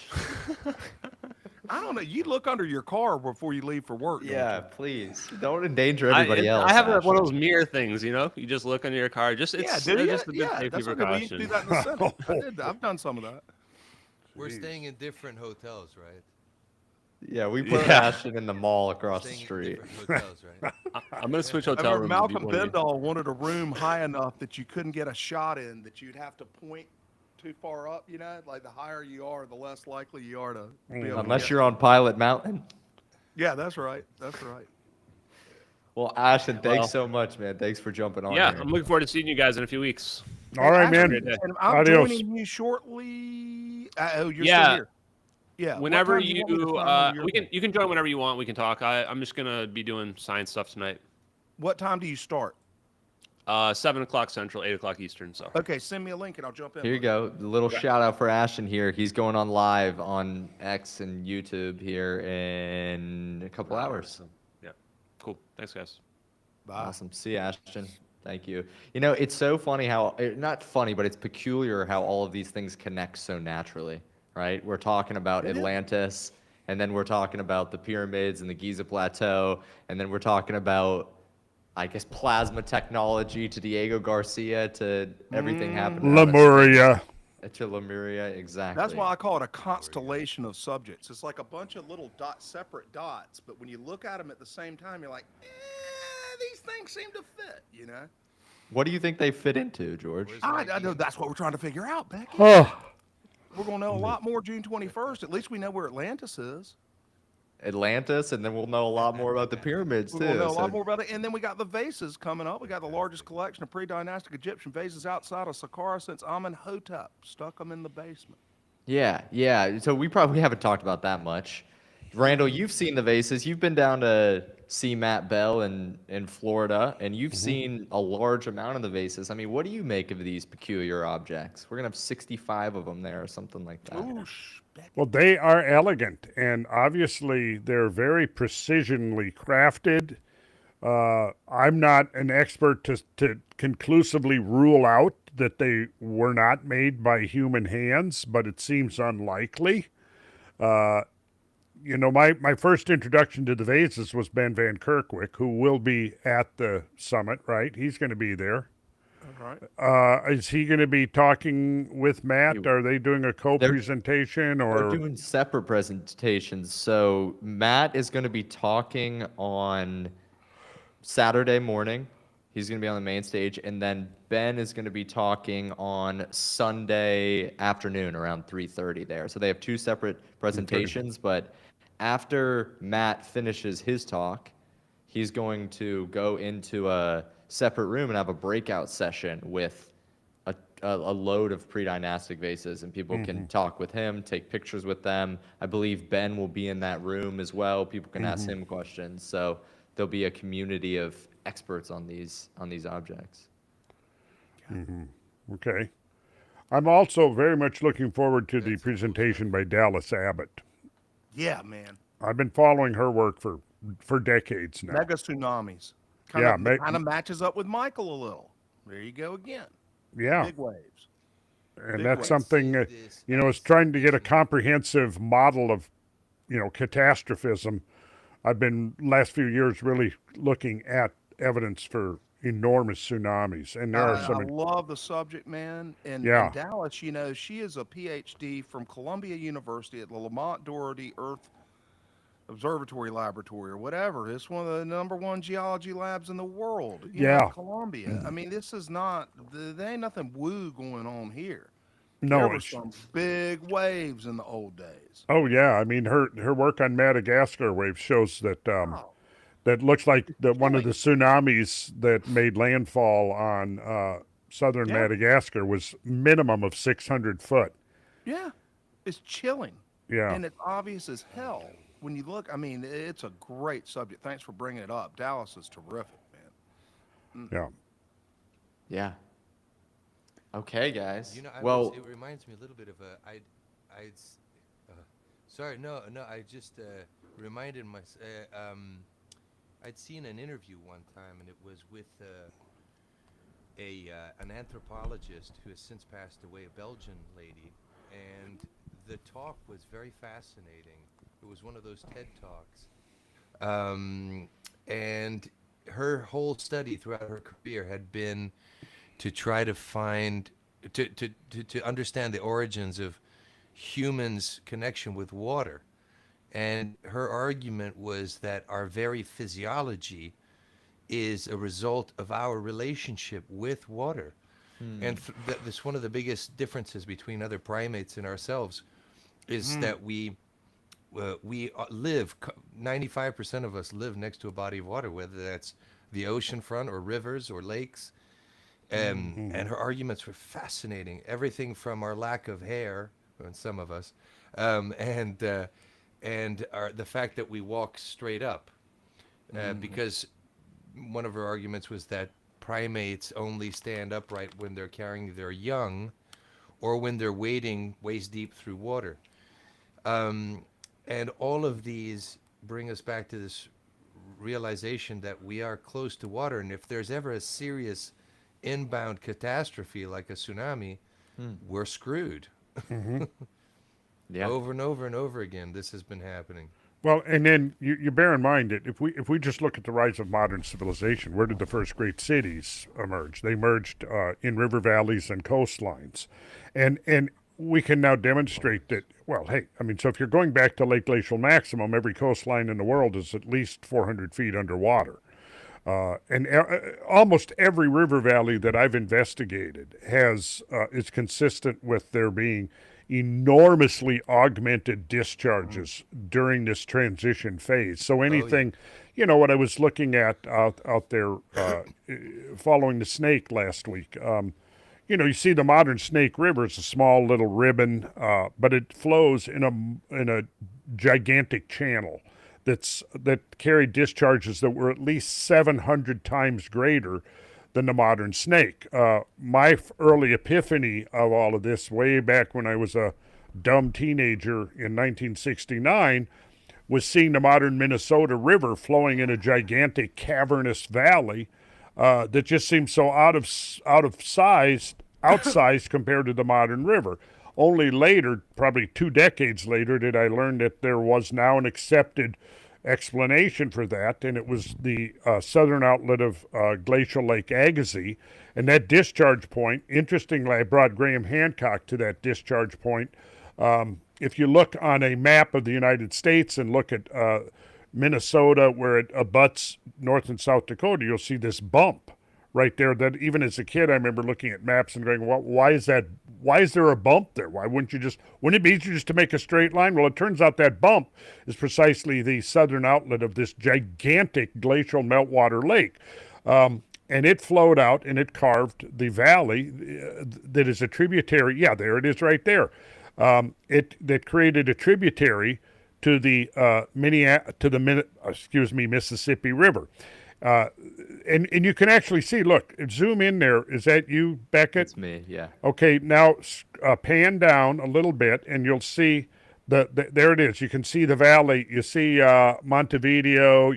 So that's the valley of the modern Minnesota River. But if you zoom in on that, go ahead and zoom in. And then switch over to zoom in a little more and then zoom into terrain view. Down there, lower left. Yeah, there we go. Okay, so now, pan down slightly, and you can see a beautiful example of what's called an underfit river. You see the modern Minnesota River is just a small little ribbon flowing in a much bigger valley. Well, that was not created millions of years of erosion. That was created in a geological instant by this outburst. By the outburst of glacial Lake Agassiz. And That river, that volume of flow peaked was 4,000 times greater than the modern Minnesota River that flows in that valley. Well, here's the thing. Virtually every river on Earth has this kind of evidence of enormously augmented discharges. So if you had a community, a village, a settlement, even a city along an ancient river valley, it's probably completely erased out of existence, as would be any urban complex, any settlement, any village along a late glacial coastline of the world. So that's something that needs to be kept in mind. And I'm afraid that a lot of archaeologists just don't have a concept of how extreme this geomorphic remodeling of the Earth's surface was between, say, 11,000 and 14 or 15,000 years ago. And that's not even counting earlier, like the expansion of the glaciers between 20 and 25,000 years ago, or the previous interglacial and the previous glacial, etc. So, I mean, the surface of the Earth, Michael said it earlier, he made the reference to scars. Well, once you recognize it and you understand the geomorphic evidence, you realize that the whole planetary surface is covered in scars of ancient catastrophes. And this has to be factored in. When we start thinking about ancient civilizations and what our ancestors may have been doing, 15, 20, 30,000 years ago, if we don't take that, if we don't put it within that context, there's no way we're going to come to any kind of a realistic understanding of what may or may not have been possible.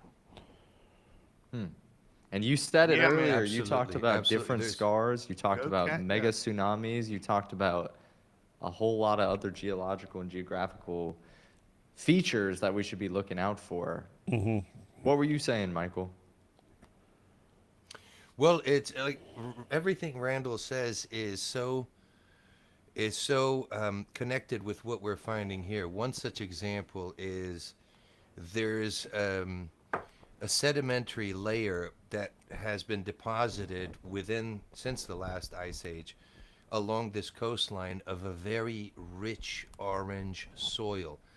Soil analysis reveals that soil actually comes from several kilometers inland, actually more than several kilometers inland. You have to know the geography, but basically it's called the Rio Tinto River. The Rio Tinto means the colored river because it's where the Rio Tinto mines are, and so there are deposits of all sorts of minerals and whatnot, making that sand extremely red.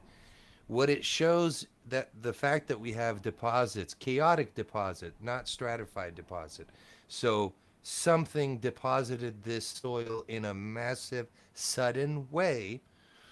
So what had happened is, it appears the water came in masses that we can only imagine from the ocean, made its way all the way inland, collected into inland lakes of stationary water, which would have then broken back the opposite way, bringing back all of this other sediment.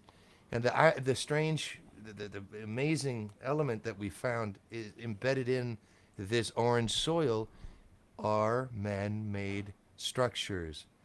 So when are those from? That's the question. It's like a recurring theme throughout this coastline. Devastation, society collapses, comes back around again, another devastating event occurs. There's an amazing story because you have tsunamis. We're in the front line for tsunami impact on the Atlantic coastline of Iberia. And the last serious earthquake was in 1755, the Lisbon earthquake, which caused an enormous amount of tsunamis to make their way to this coastline. And this is 1755, so just a couple hundred years ago, a few hundred years ago, the people from Chipiona, from this town, said that when they witnessed the waters retreating, they saw appearing a city out in the middle of the ocean. And I'm certain that's the same structures that we've been finding.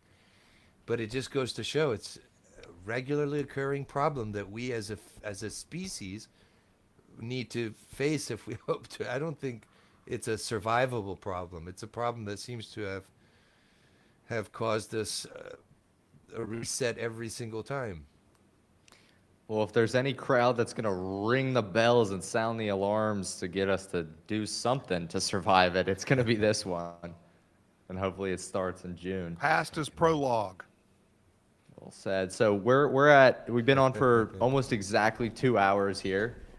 If we can get a few questions in the chat over the next 5 minutes about Cosmic Summit, about any of the presentations, any questions you guys have for George, Michael, or Randall, I'll fire those off. But we're going to George start Michael. winding this. Yeah, we're going to start winding this thing down. So, I mean, George, something that I think is important to talk about here that people might not know about you is Cosmic Summit did not start your cosmic journey, and you've been doing this research for a very, very long time, and you've had Cosmic Tusk, and I think people often overlook the amount of knowledge, the amount of wisdom that you have on these subjects. So That's give a because I was message to the eclipsed people. by Randall Carlson early in my science communicator Well, maybe if you career. had a beard Yeah. like that. That's right, George. Just blame me. Go ahead. Just blame me. Took up the head space, and then I had to figure out another way to grift. Well, I'm trying to remember when, George, I encountered you. It had to have been when I was researching for the documentary that I consulted in called Fire from the Sky. And that's where I first encountered your name. And that had to have been like as early as 1996. Is that possible? Yeah, 96, 97. when I first 96, started putting up 97. Yeah. And I films. thought, okay, who is this guy? That's right. I was like, hey, there's this guy down in Georgia, man. He's kind of stepping on my toes here. Yeah. And then boom, he goes on Rogan, and it's like, holy shit, well, somebody damn rung the bell, and I love it, Brad. You're a better communicator than I am, and you actually know a good deal more. So whatever, I ain't even trying to play peer. But we have both been in it a long time, and I published with the Comet Research Group. That was kind of my lane for a long time going on podcasts, is that I was kind of the pajama scientist with these real PhDs. And then the Cosmic Summit became, did this. So, now I got a couple of lanes and they're crossing. And Well, it seems like the not just a- Cosmic Summit is a natural outgrowth of your It is. 20, multiple is. decades of work and research in this area. It is, but thanks, Beckett. Yeah, I'm not purely a pitchman, that I but you know what happens though, the Cosmic Summit, it literally takes up my brain space to go research all the stuff I love, like the Tartessians Michael's talking about. Am I going to go do 3 hours of work on the Tartessians tomorrow? No. I'm going to go do Cosmic Summit stuff, but that's fine. That's just given to the cause, and I don't need to know any more shit, whatever. So why? Okay, Somebody else why? has already figured out the Tartessians. Why is it so important that you've decided to take your focus away from that for this cause? Oh, it's just it kind of matches the original, I guess, life goal was to just make this stuff more publicized, to make it public and fun and a part of people's understanding of the past, right? And that started with a blog, just little steps, and then now it's grown into something where we're trying to actually get people together, which I think is important because it is such an internet-centric community. A lot of things on the internet grew from meet space, and then they become a thing, and you keep in touch with your meet space people on the internet. This is one of those where you're taking a community that built itself on the internet and trying to give it a physical hold somewhere in a temporal point during the year, which is going to be the solstice. So it's just spread the word stuff, and thank goodness for Joe Rogan and Randall Carlson and Graham Hancock and people who have done such a good job in the last 10 years of popularizing it, because you could fit us all in a minibus that knew about the Ice Age Comet in 2005. And now there are millions of people that do. So that's just a wonderful thing to watch, and glad to have a part in it. Yeah, and I mean, I made the comment that, probably you could count the number of people on your fingers and toes Yeah. 15 years ago that knew the term younger Dryas. Oh, yeah. Yeah. Yeah. That's right. And And now it's showing up. I'm seeing it in internet chats and, Facebook people are talking about it and all of that. and you get a kind of a feeling that it's a little unstoppable now, which is nice. Back in the old Yeah. days, it was like, I got to keep running my mouth, and Randall's got to keep running his mouth, and I hope Graham writes another book, or whatever. You think it could blink out, and that's still a little bit true for the science side. We need a stronger bench. We've got a great bench, but we need more people. that are doing the the forensic research, but that'll come particularly if the public is interested. At some point, the massive amount of public interest is going to result in, say, a unconventional new president saying, "Hey, let's put some money in this thing," or someone down the chain saying, "Hey, let's put 10 million," because you could rule the whole damn thing in or out the Younger Dryas event with a properly constrained and planned and whatever study of shallow archaeological or grading soils around the world, and you go test for the proxies. It's tedious as hell, but for 10 million, you could rule the whole thing in or out. Well, I've often, in the last decade or so, thought, in terms of, the literal shoestring of finances that this whole thing has been conducted on is so out of proportion to its long-term importance and significance to our future that it's just crazy. I'll never get over it. And I know. the attention that it's getting now is a little bit of a substitute for bemoaning the lack of money and serious academic and research interest. So at least you got the attention. Maybe that somewhere then connects to the beast out there, big science, It'll get there. It's all very promising. There are a lot of people that labor in obscure science subjects, Randall, that they want to publicize that don't get the attention that our favorite subjects have gotten. Yeah. So we're very lucky within our lifetimes, not to be too dramatic, but to see the thing start to take off. Love it. Yeah, man. It's taken off. It's taken off. Okay, and hopefully It's cool, dude. Old friend and new friend, Michael Donnellan and Randall Carlson, man. It's great. Awesome. and there'll be Thank a lot you. of old friends and Guys, new I friends. gotta tell you, June. it's a real pleasure to be talking to you guys. Randall, I've been inspired by your information and your wealth of knowledge for years now, and it's just a pleasure to talk to you, man. Well, likewise, Michael, I'm really looking forward to and meeting it's you funny in 'cause- person. Good. There's so many different elements that don't even fit into 10 hours, let Yeah. alone 2 hours that Right, we right. could go on about. Yep. There's so much to talk about. Absolutely. So much. All right. Well, if you don't have tickets to Cosmic Summit, come in person. It's Greensboro, North Carolina. You can go to cosmicsummit.com. There's a whole plethora of different tickets available there. You can get day passes. You can get all the way up to the Anunnaki Pass. So check those out. It's going to be a blast. It's going to be a blast. But even if you cannot get there, we have a virtual experience of Cosmic Summit. This is actual virtual experience. It's not just a live stream. It's 3 cameras, if you didn't hear earlier. It is a first-person POV of attendees, of speakers walking around, interacting with people. It is a newsroom. It's a desk kind of like this, but it'll be live. Randall and Michael might be talking. George might be in there interviewing people. I might be in there interviewing Jay people. Anderson of Project Unity, huge Exactly. communicator. He's a great guy. He's coming to the summit, and he's going to be at the news desk. And that's a great point, because not only do we have this incredible lineup of speakers and special events that are happening, we've got a crazy list of featured guests. We've got everybody in this community coming here. Maybe we'll keep getting some more podcasters. Stefan but- Burns. People don't understand Stefan Burns of the sun. Sun and earthquakes and earth changes. A great channel on YouTube. Stefan Burns is coming. Yeah, and I saw Pillars of the Past was trying to join this live stream here for a little while.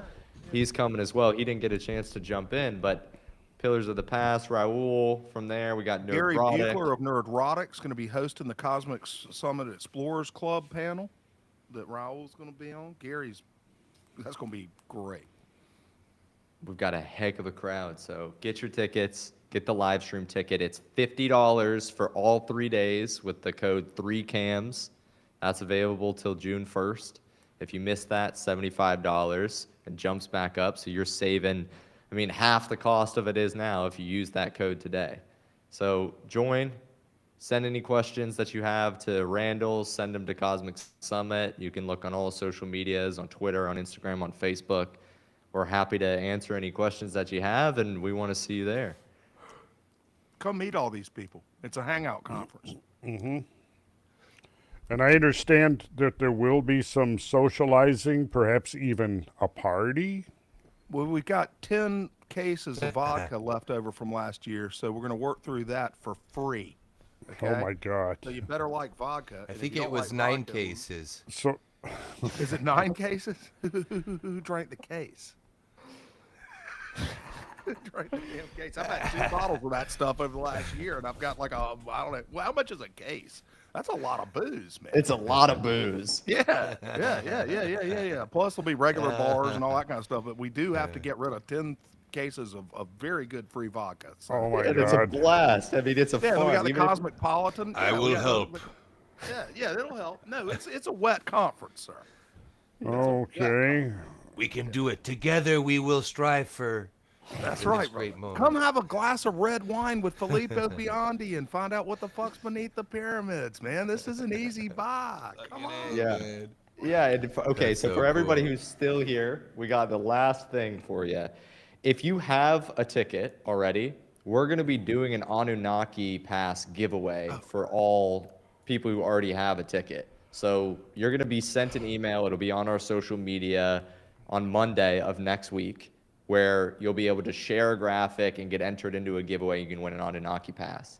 If you don't have a ticket and you still want to come in person and maybe you're on the edge because of the trip, the travel, maybe work's getting in the way and it would push you over the edge if you got a free ticket, we're also going to be giving away a Megafauna ticket. And you'll be getting an email if you're on our email list about this, and on our social media on Monday, specifically Instagram and Facebook, there'll be an announcement of how you can enter. You'll be sharing a graphic, tagging some friends, and you'll be able to win a ticket. So keep your eyes out on the website, on our social media. We're going to keep doing deals. We're going to keep announcing giveaways up until the summit, really. Hey, I got one more program note. Got to do it or Steph would kill me. That the hotel rooms are running out, the cheap hotel rooms. It's just a fact. This hotel is sold out. It's heading for a sellout between our event and 2 other events that are there. And we can't guarantee a discount beyond the 29th of this month. So that's about a week away, a little bit less. Right? So secure your hotel room now. Tell them you're with Cosmic Summit. It's $179. And if you don't get one, please still tell them you're with Cosmic Summit.